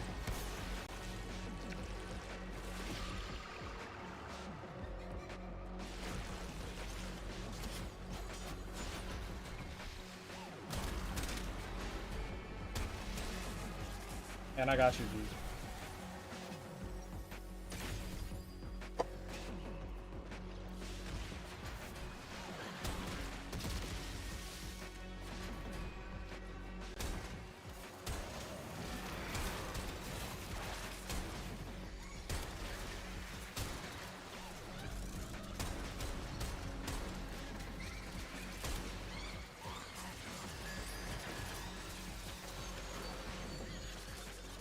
Can I please have energy, thank you? That'd be great. Oh, we got it down.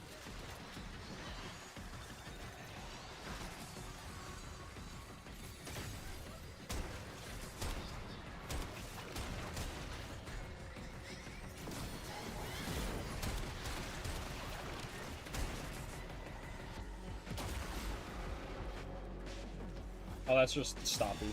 He's fine, he's chilling. He don't need nothing. That was fast.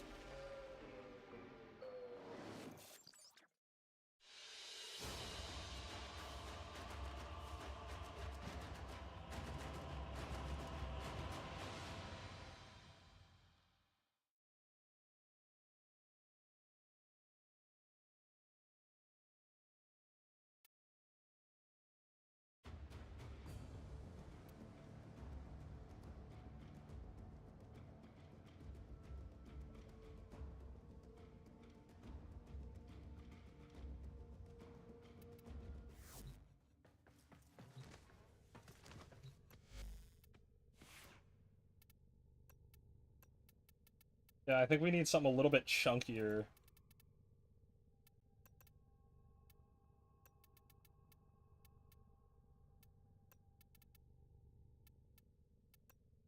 The Dogma skin is honestly kind of sick.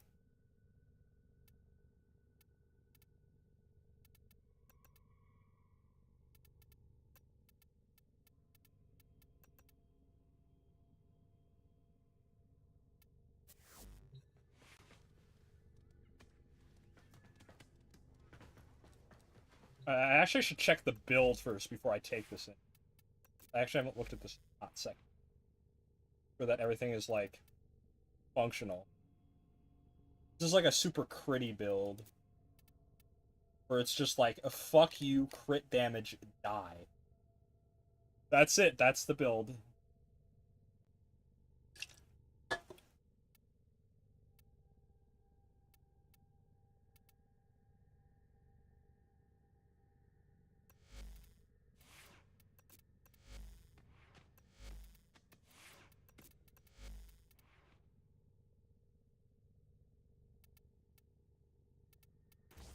I guess I need to sacrifice the ribbon. Oh well. You will live without it. Hey, that's why I wasn't doing enough damage. Let's see.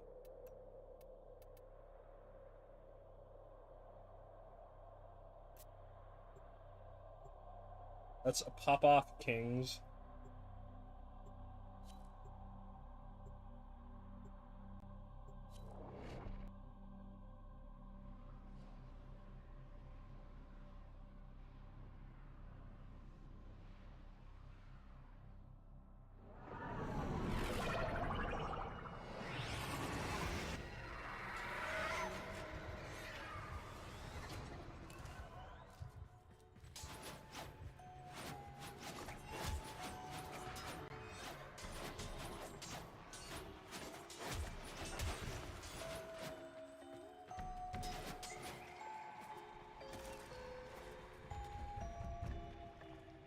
Oh, we got the chainsaw.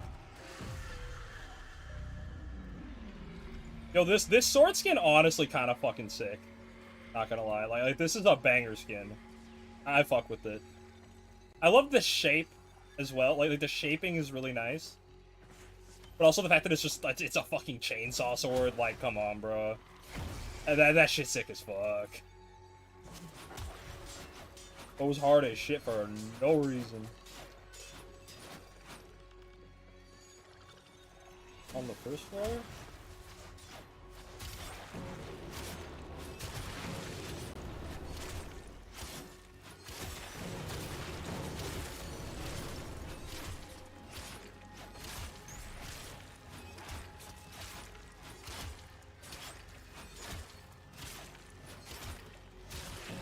I already used.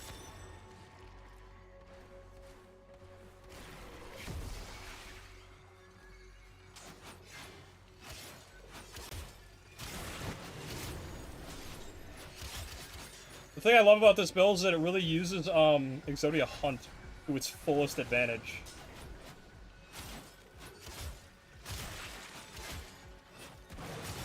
There we go. That's what I'm talking about.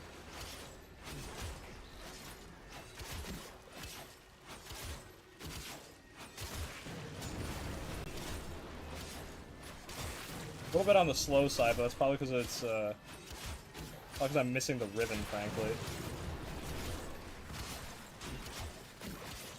Well, this does what it needs to do, for sure.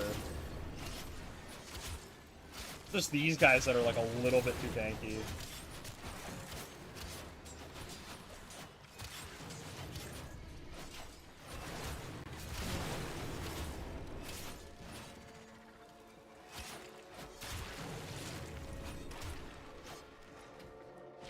Really good smack and stick. Yeah, come back here, motherfucker. You ain't going anywhere.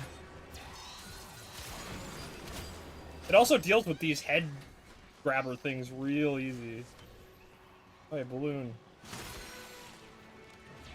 Happy birthday!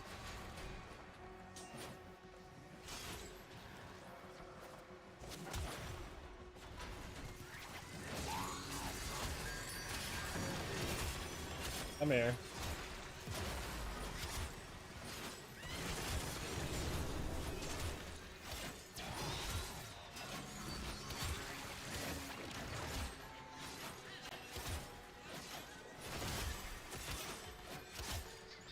So much crit.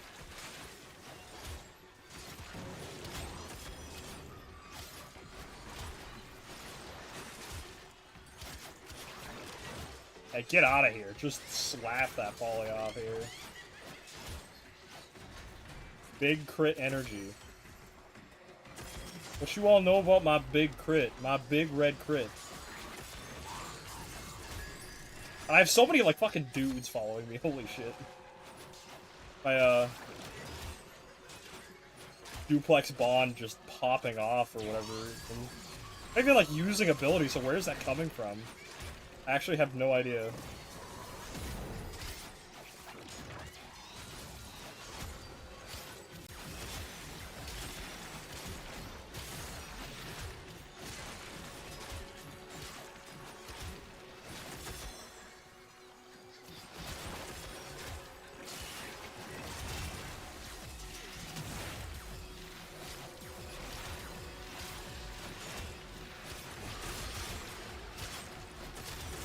Just chew through them. Also working on this Riven as well. While we're at it. We'll probably finish it by tonight. Nice. Oh, hey. Oh, I thought that was Chroma again for some reason. Grab you. Grab you. Oh, two? Oh, that's a Mesa and an X-Scout. Okay.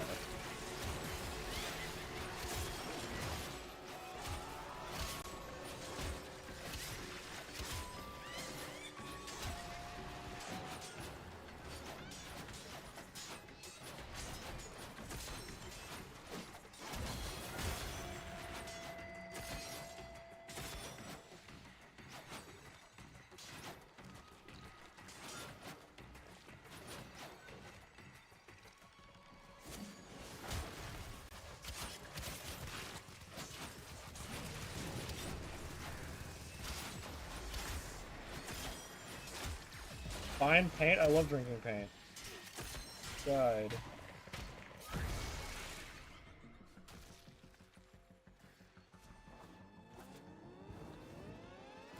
Could this elevator properly fucking work? Holy shit, bro. Like, this elevator is actually just, like, not quality checked.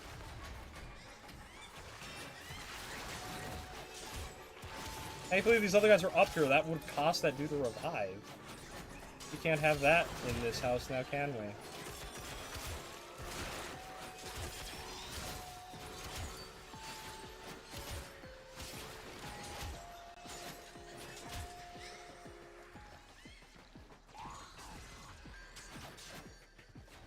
Feels like this operation was tailor-made for me. Just being able to face tank stuff and reviving people. Just aura farming as an Aros. What a wonderful world.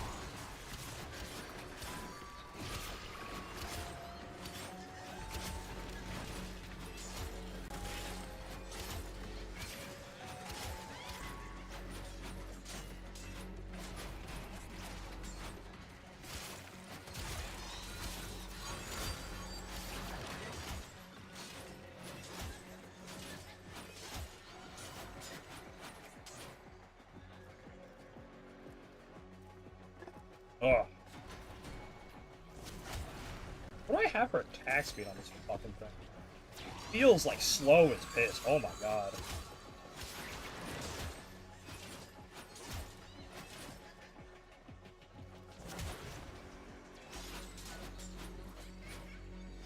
Oh, that's Octavia's ball. That's what that is.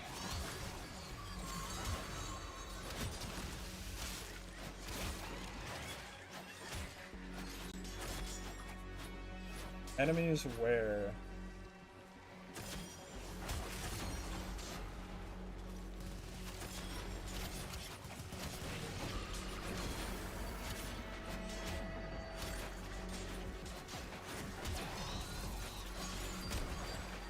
Guess I'm just not allowed to have combo.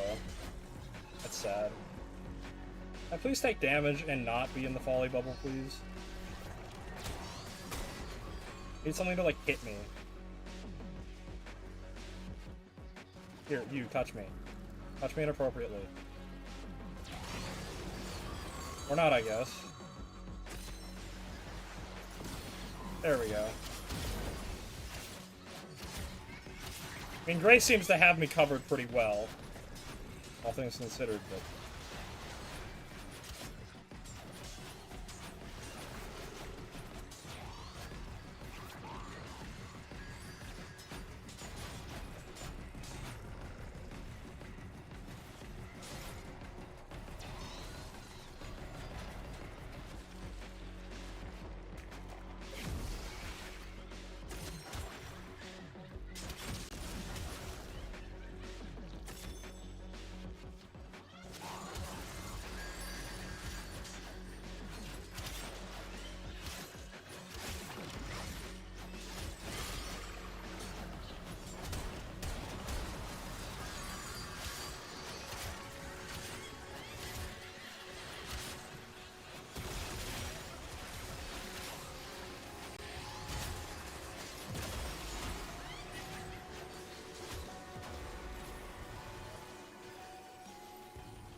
Oh, there's just a million shits going around here.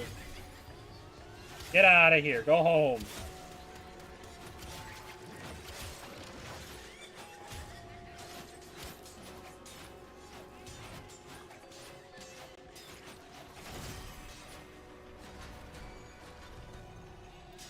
Gotten all the nightmare tatters. Could be good. Very nice.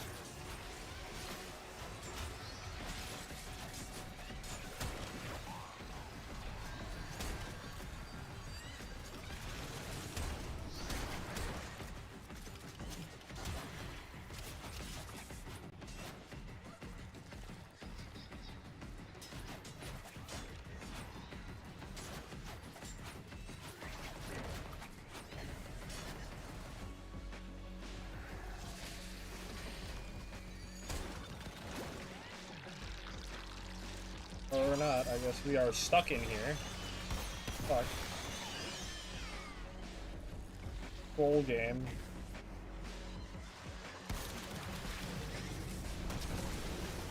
Oh my god, bro. There was just so much shit there. They really couldn't have done anything about that, honestly. What a shame. Just like walked right into like a nuke.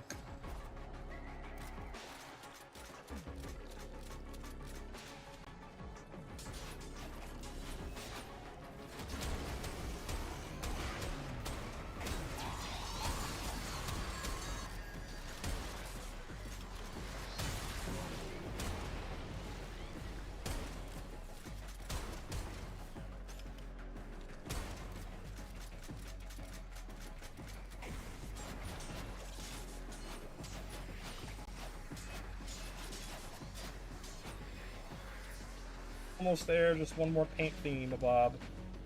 We're home free. Round 47.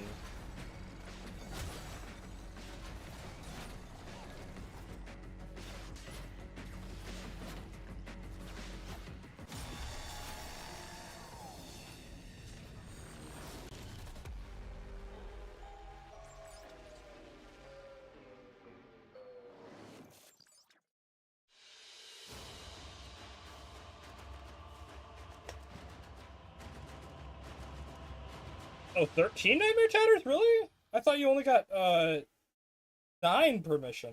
Oh. Maybe still path difference? Who knows?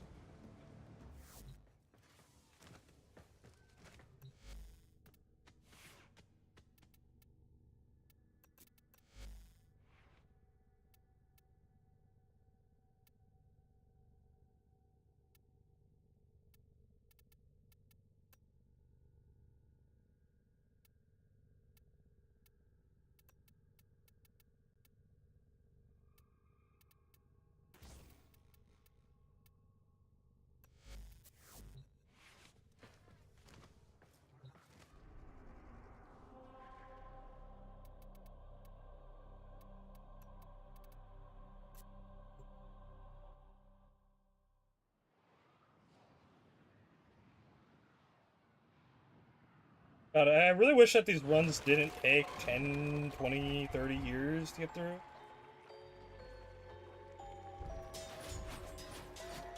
Alright, this is much better, much faster. Wonderful. Nightmare Tatters, very good.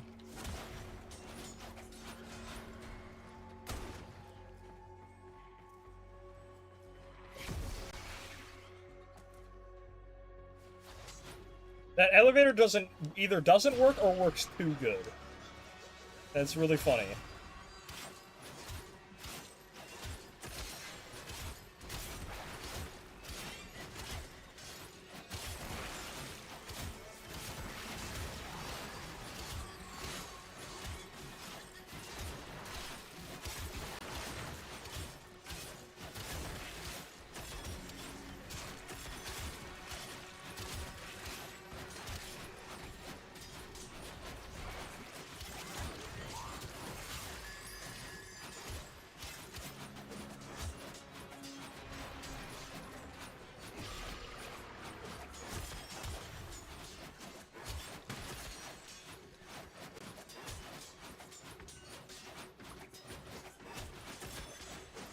Oh, the tech. The tech. I'm schmoovin' with this melee stance now. It's like I do the first hit of that into the default. And it just zips me forward. Very nice.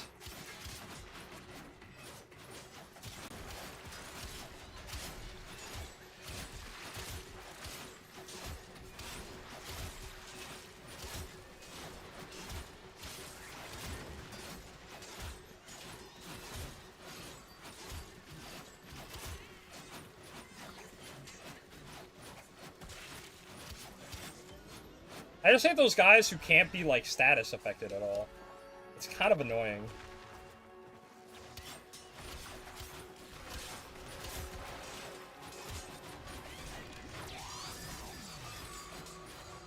I wish that was just like, not a thing. Hello, Folly. Goodbye, Folly. Can't wait to never have to do this mode again. You know what this is? This is the new, like, defection-infested salvage chat. This is the new version of it. When people talk about bad Warframe farms, this is gonna be on the list.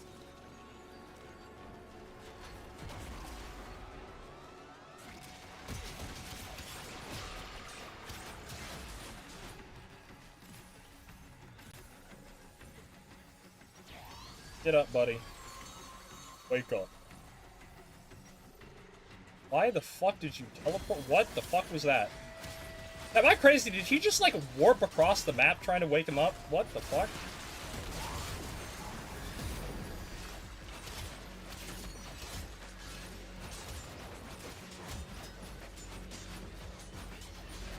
I do not understand what the fuck just happened.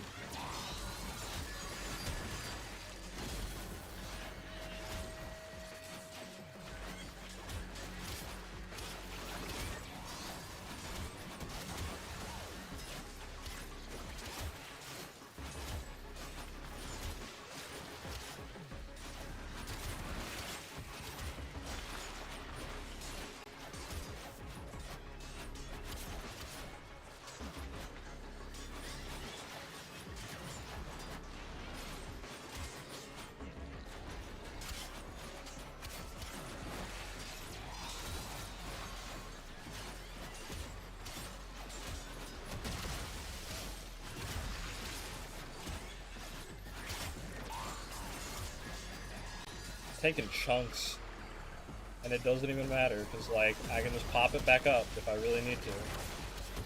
Just a little bit of energy.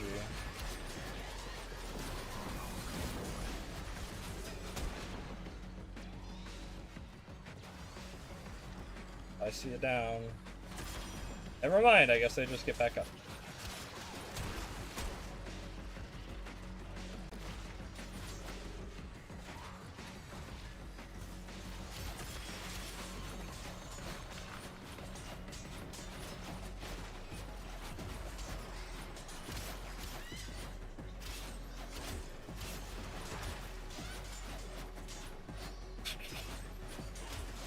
Almost there. That means I killed 33 more for the Riven. Good thing, buddy-o.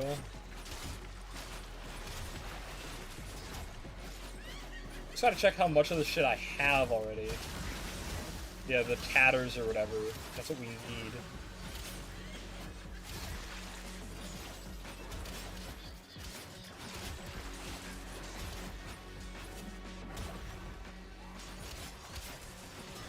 Stuff in the shop is really expensive, but, like, we're getting there. I know I already got one of the items I wanted.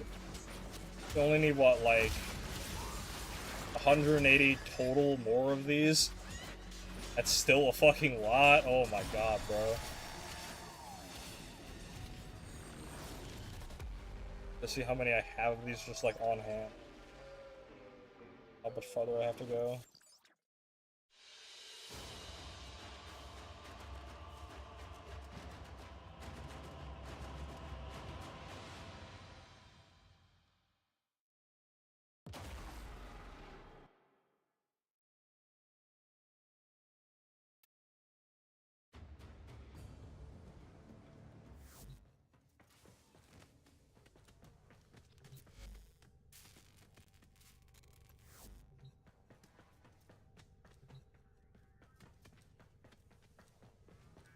Let's go pay him a visit. Actually, I can just like look at last mission. Oh, we have 64, so I'm almost through the next thing that I want to get. Thankfully. That'd be the Sayandana.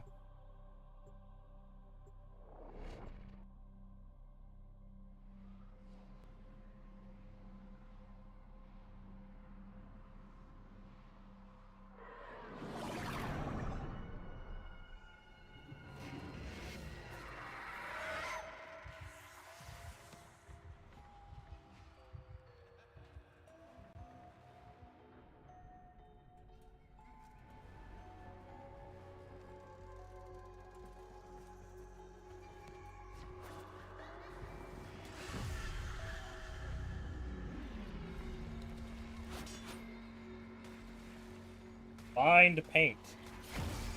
It's on my walls, I mean, does that count?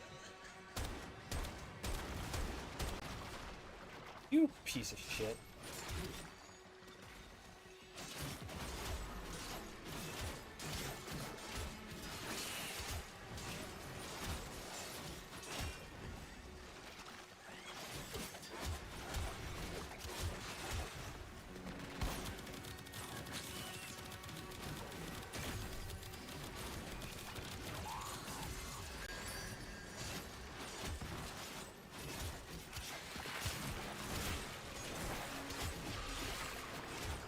Again, it's these guys who can't be status that are just annoying for no reason.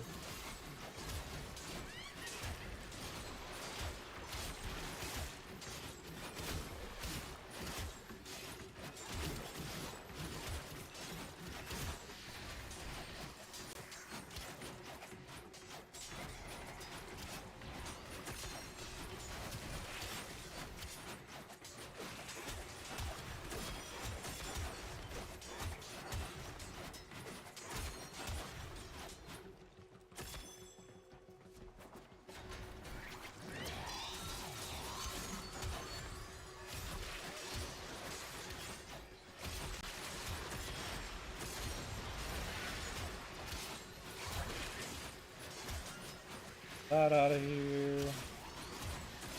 Oh, Folly. Goodbye, Folly.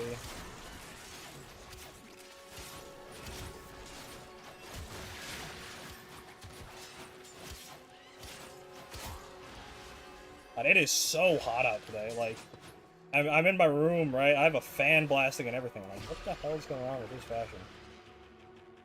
That was interesting fashion. It's hot in my room, like hot as fuck. Like 80 degrees outside, like just unexpectedly. Door open, window open, fan blasting. It's like summer jump scare. For no reason.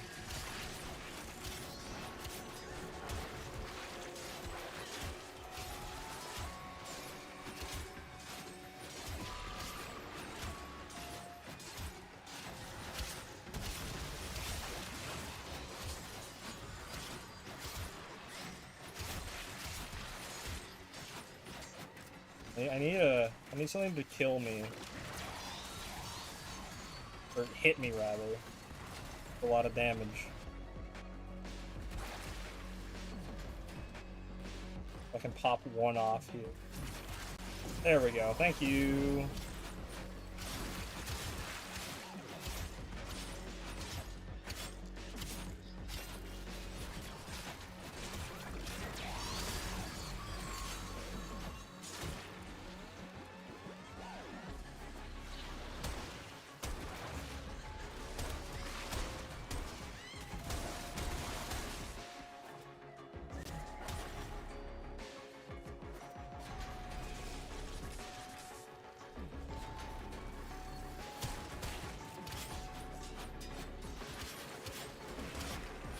We should start placing bets on what the next Warframe theme is going to be.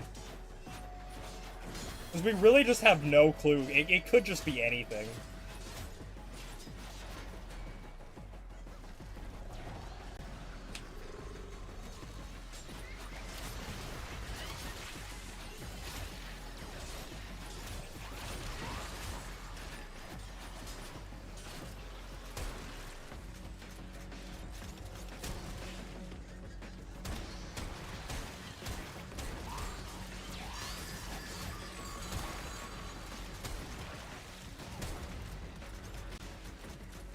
Something I can really see them doing in the future is like a weaponsmith warframe that just like is all about like self-buffing specifically guns.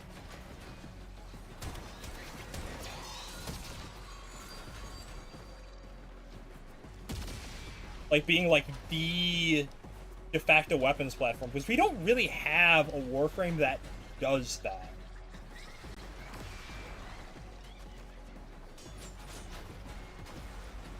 Like, imagine a channeled ability that negates reload.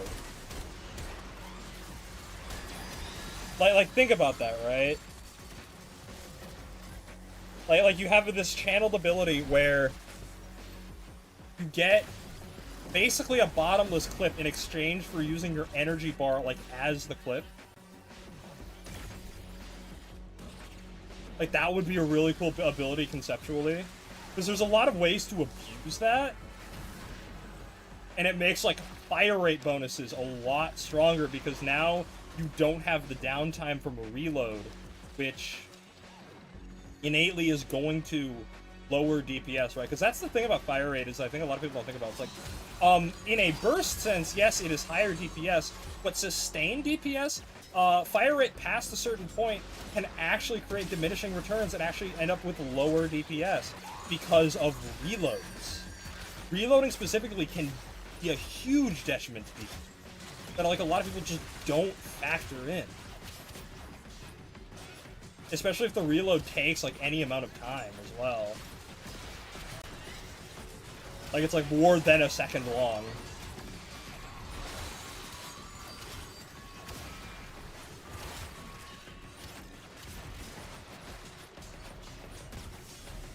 Just need our last thingamabob.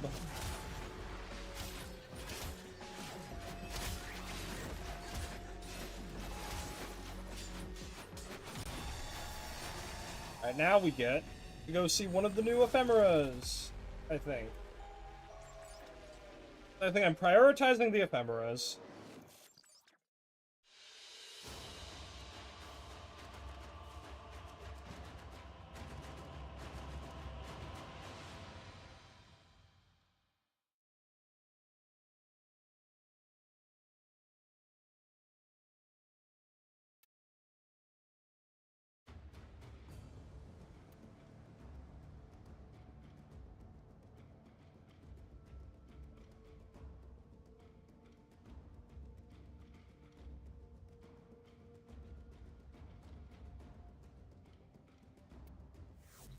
Alright, let's go and see.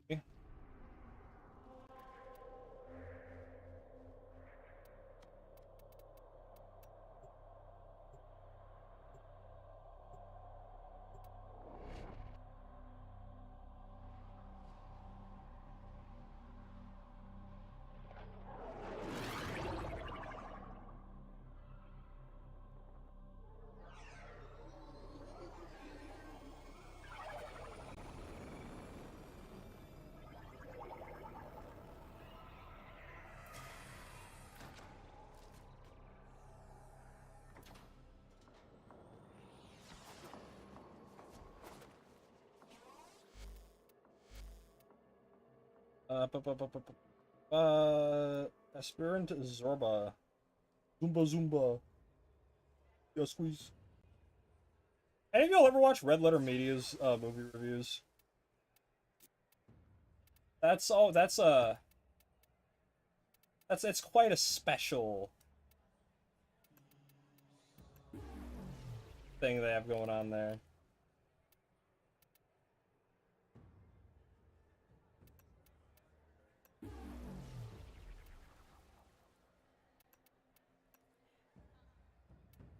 How does this chromatic instrumental?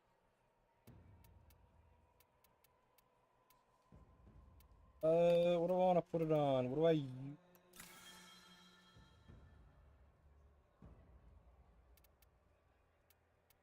What do I, what's a mod I'm really much a fan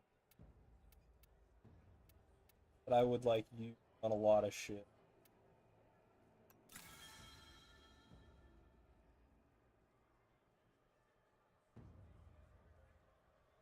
Well, Vitality, maybe. That could be one.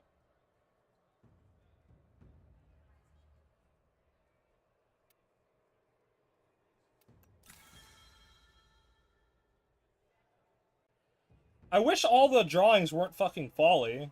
That would kind of be nice. Why is parasitic vitality viable? What the fuck? That's weird. I guess it's because it's technically a vitality mod, so it counts. I guess. That's so bizarre. I think Umbral Vitality is the correct. Let's do just like Serration as well. My holofoil's going on here.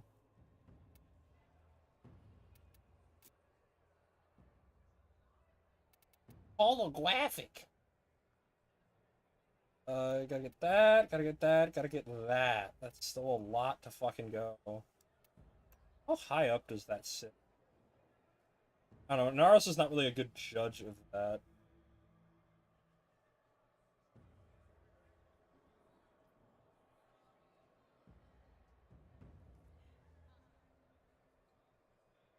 Like, backpack Syndanas are always big.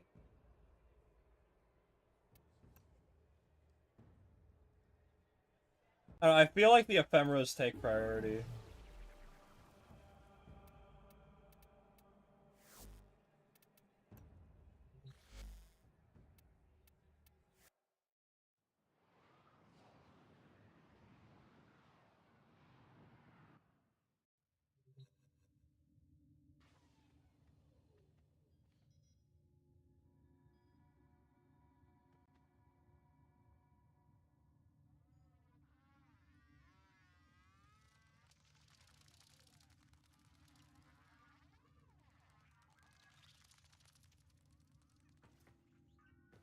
Let's go see how this looks. I'm trying to think, like, what would I use it on? Also, behold! Behold, we made the Noko worse. It is now, like, actually a fucking heat map. Like, this is honestly so fucking cool. Like, it has gone from being just, like a funny abomination to being legitimately kind of cool. I'm honestly proud of it. You know what, actually? Wait, imagine this on site, actually. Hold up. Like, do the whole fucking heat map thing on site? Mm, mm, mm. That could be interesting.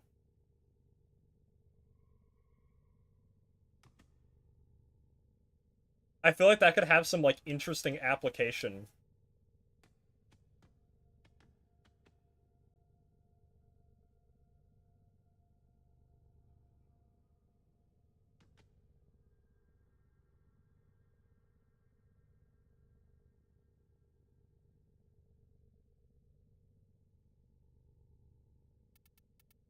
Anyways, I want to look at, the new guy. Oh, what the fuck? That's so weird. Got, like, a weird outline going on.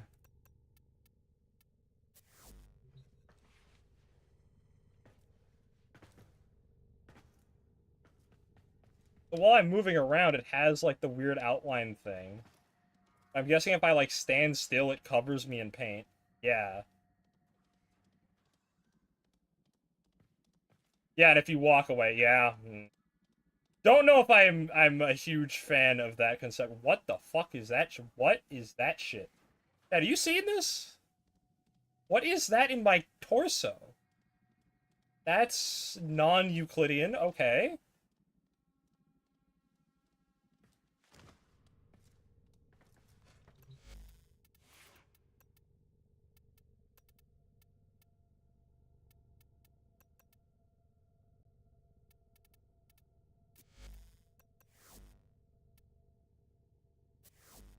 Anyways, as we were. Back to the grind. How many days is left is it? Fucking thing. 10 days? Okay. Follow his hunt, steel path. Let's go. Wow.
Oh, God, those head grabber things really are just annoying for no reason.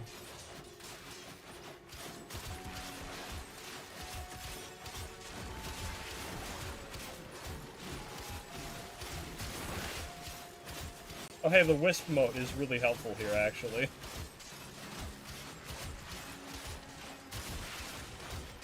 Just chew through them.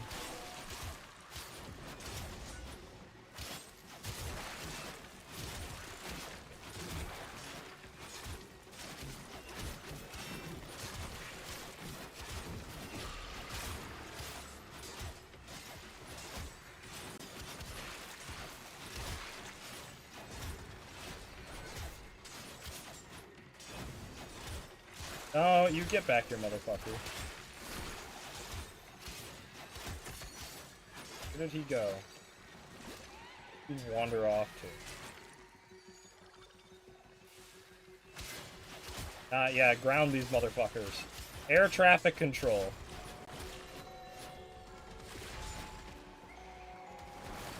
Like I said, I wish those folly mods were, yeah, like, they're cool and all. I just wish that they weren't, like, exclusively folly. I wish that they could be, like, other things, you know?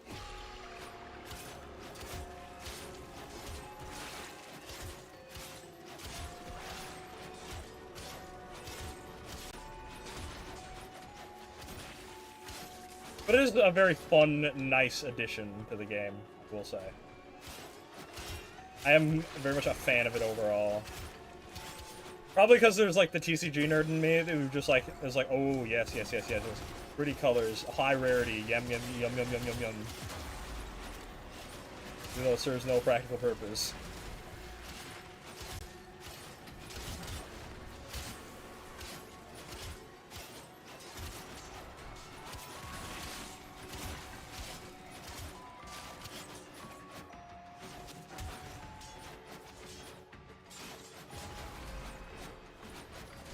If I see a Nidus walking around with a hollow foil parasitic vitality, that guy's dedicated. That is God's strongest soldier right there.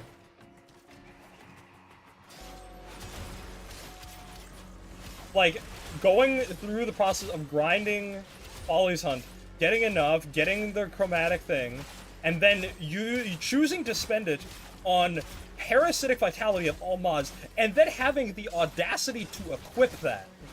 Like, what are we doing? Exactly, you know?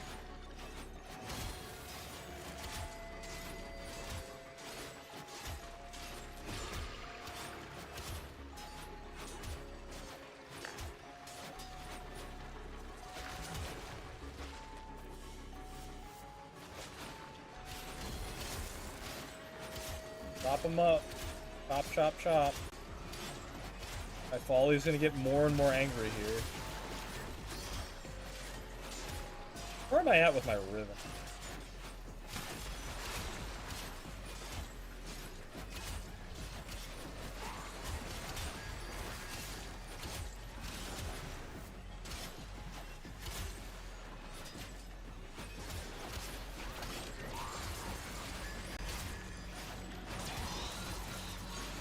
I guess it stopped showing me after, like, so much progress on it, is what I'm guessing. That is my interpretation, anyway.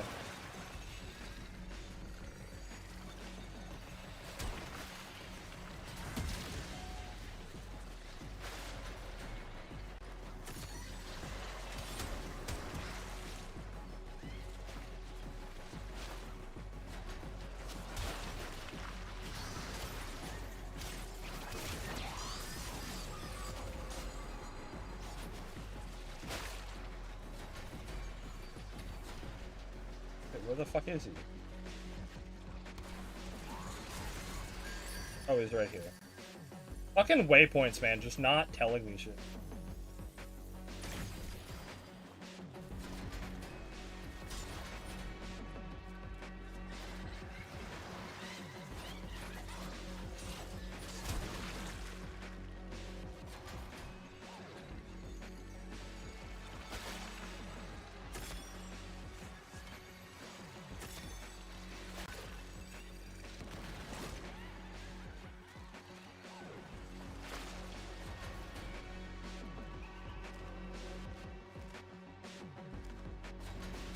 What if there's a way to increase, like, operator, like, parkour speed or whatever? What if there's ways that I can, like, transfer that from something else onto the operator so that this isn't quite as obnoxious? Like, not that I would want to go and min-max this mode to that extent, but, like, it does kind of, like, tickle my brain of, like, ooh, optimization.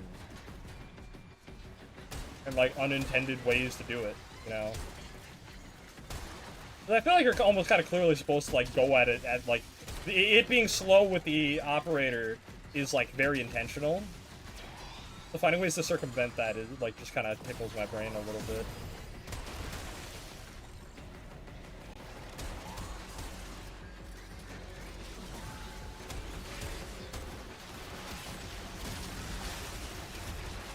Ah, that's so many follies, geez.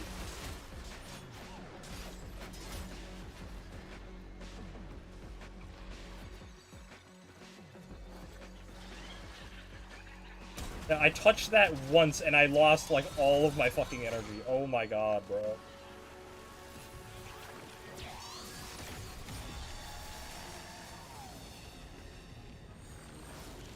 Kind of incredible.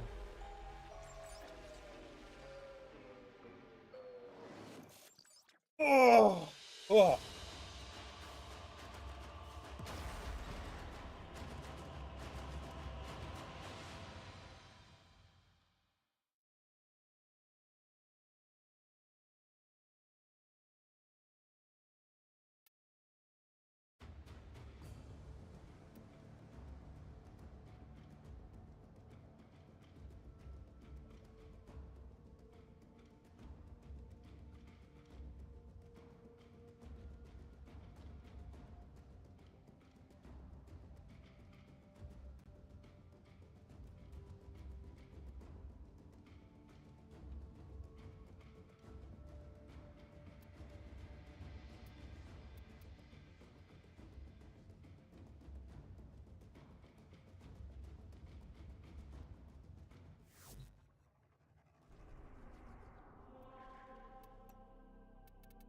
We have time for, like, 2 more, probably. Still got, like, 10 days on the operation as well, so...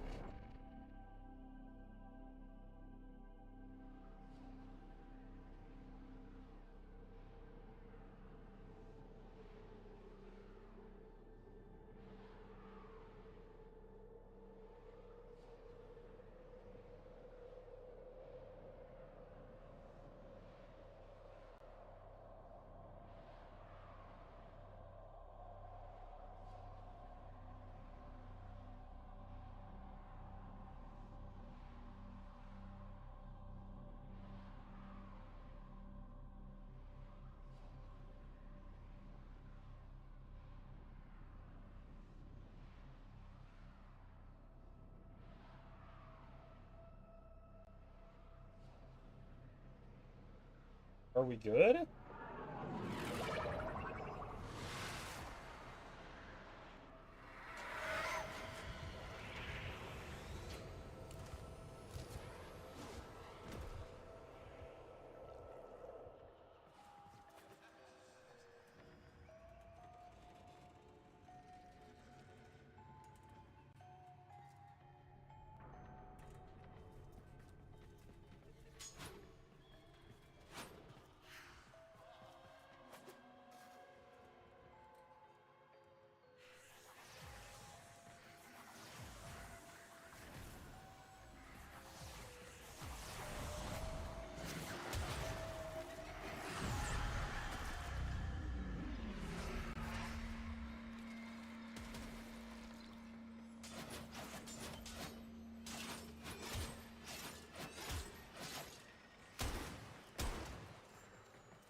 Oh.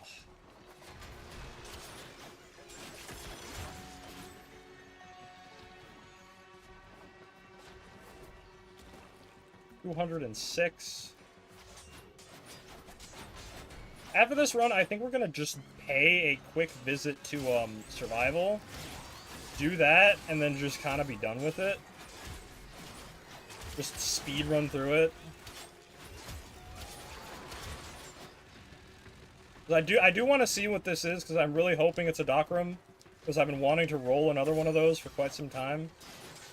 Because, like, I kind of like the rolls that I have, but, like, I want something a little bit better. There's the nice advantage about having multiple ribbons for the same thing, is that you get to have multiple good rolls. That, like, especially with Zaws, where you can just tailor-make ribbons to a specific Zaw, or vice versa. Make a Zaw tailored to a ribbon.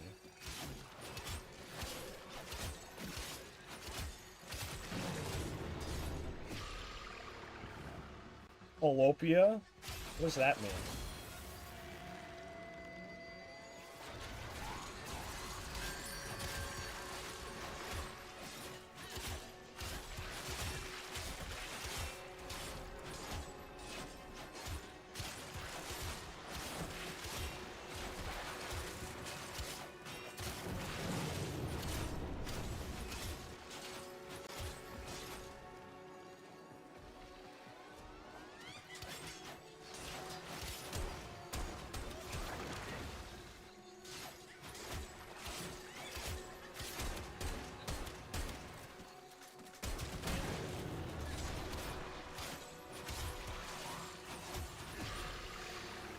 Splattering touch. I'll splatter my touch all over the place, bro.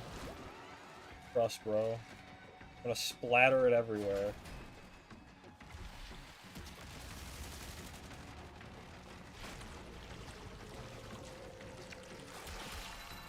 Yo, what the dog doing?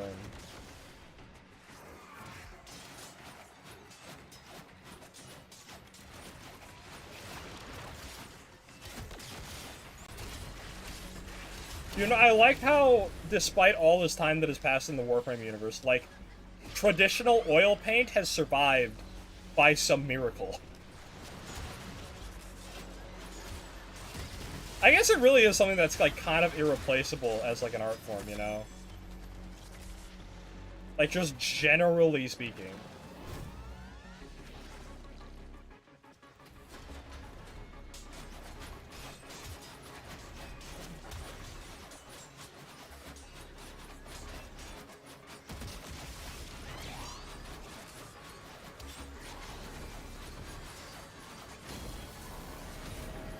There we go. Pop my thing off.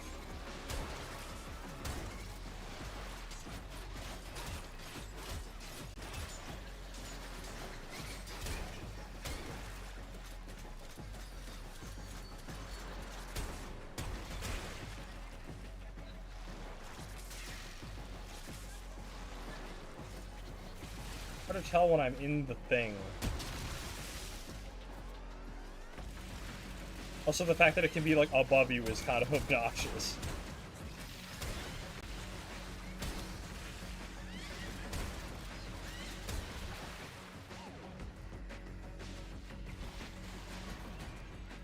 Almost there. Almost.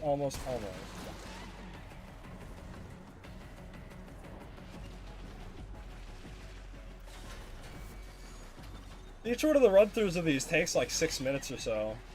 Excuse me, Polly. Excuse me, pardon me, coming through. Alright, we did it. We did it, we're good. I think that was successful. I'm not entirely certain.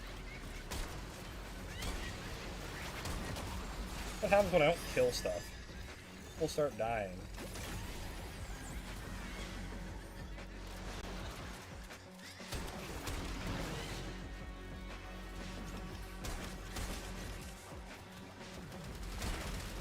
I feel like using Nyx in this mode would be a fucking nightmare. Because imagine just touching one of the folly bubbles and, like, your energy just evaporates. You know?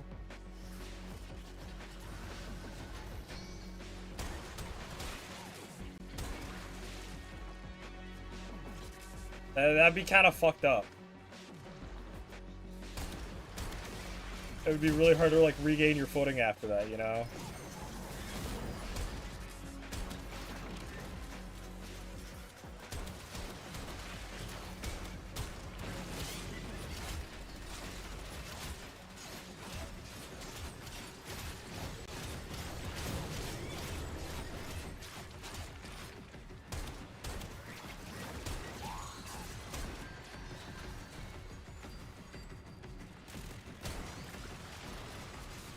Oh.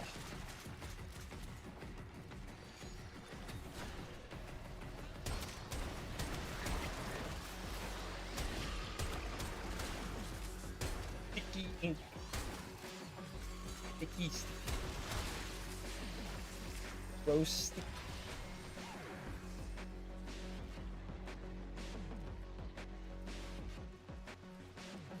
Oh, that's the down. This is the down. That's the up.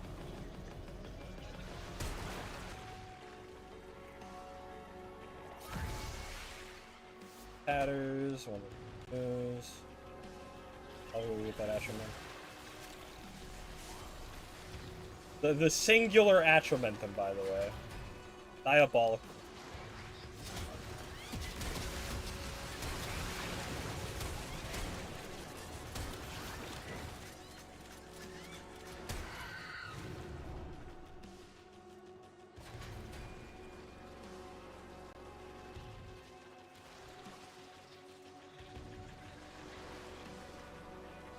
Oh.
Oh.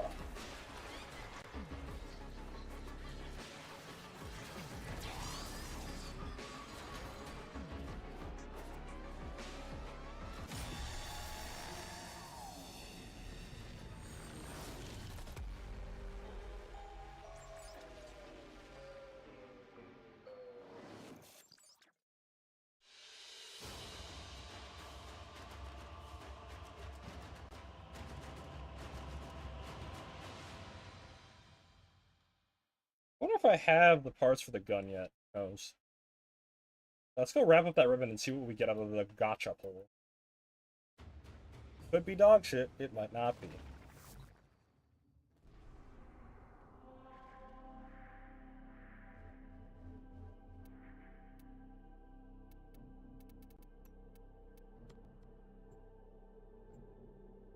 Like 5-minute adventure in and out.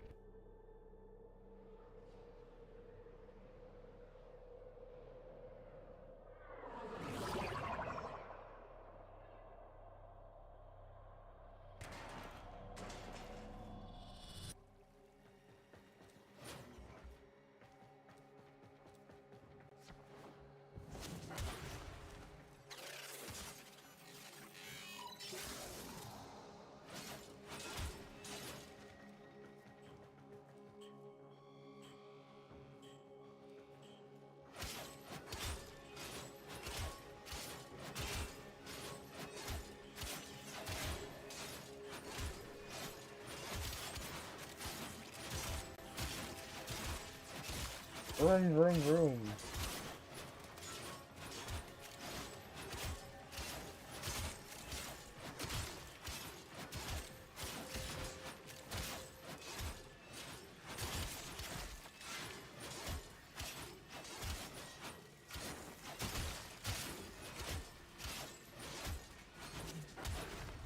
Well, this is gonna end a lot quicker than I thought it would. Not even considering you get almost 500 kills in a, like 500 kills for 5 minutes. There you go, I guess. Maybe if I get one of those speed up things, maybe this will go better.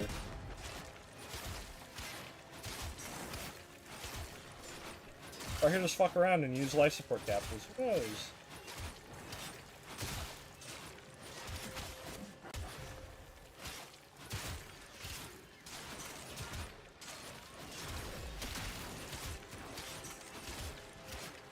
Chop chop.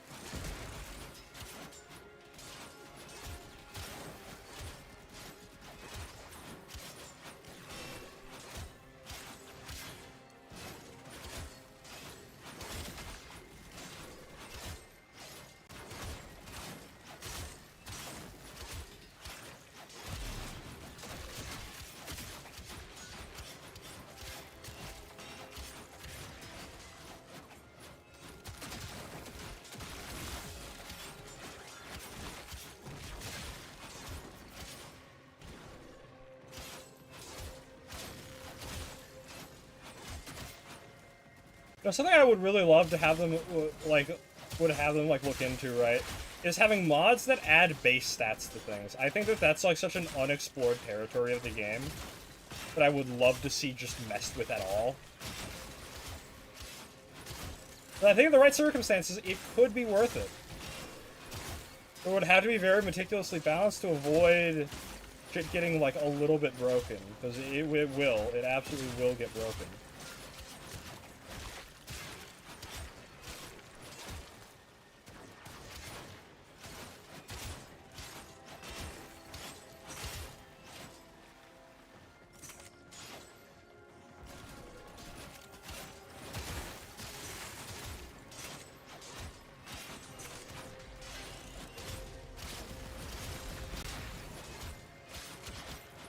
Such a fun melee build, too. It's just big hit, big smack, big die. It's not quite as prolific as, obviously, melee influence, but, like, it still holds its own pretty well. Which is quite nice.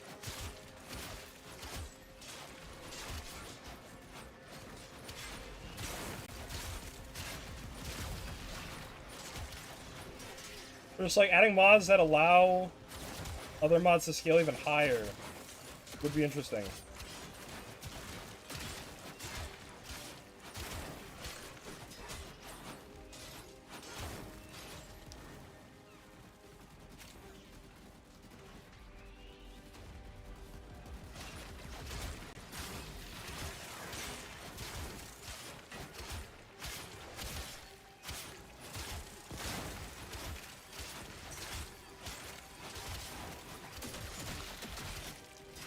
Because I would like to see base health modifiers be something that can scale with, what do you call it? Scale with other mods, you know? So that, like, high investment weapons have ways of doing certain things, or, like, just, oh, I really wish that this Warframe had more shield because they suck without it. Okay, well, I can give you, like, 50 extra base shield, that scales off of your mods, right? And I kind of wish blue shards acted that way as well. Like, I wish that blue shards were base health or base armor instead of flat increases that are unaffected by everything. I think they make for a much less interesting experience.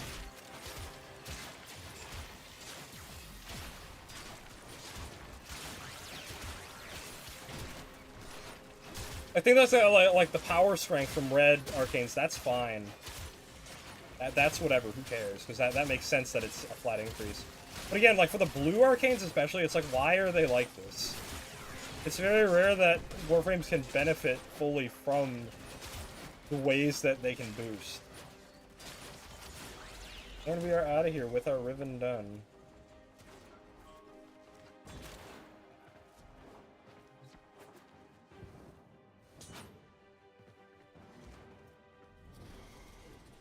Oh, right.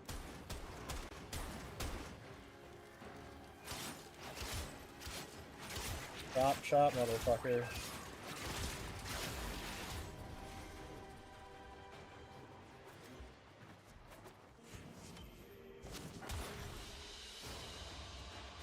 let's see what we got.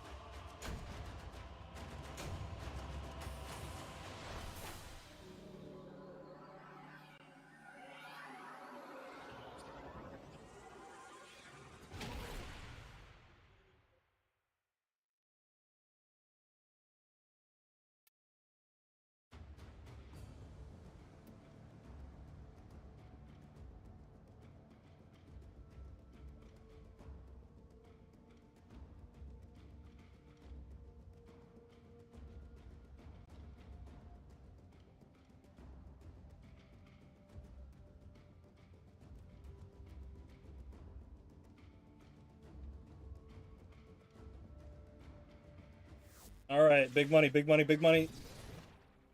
Ala. Wait, range, crit chance, puncture, minus chance to gain combo count.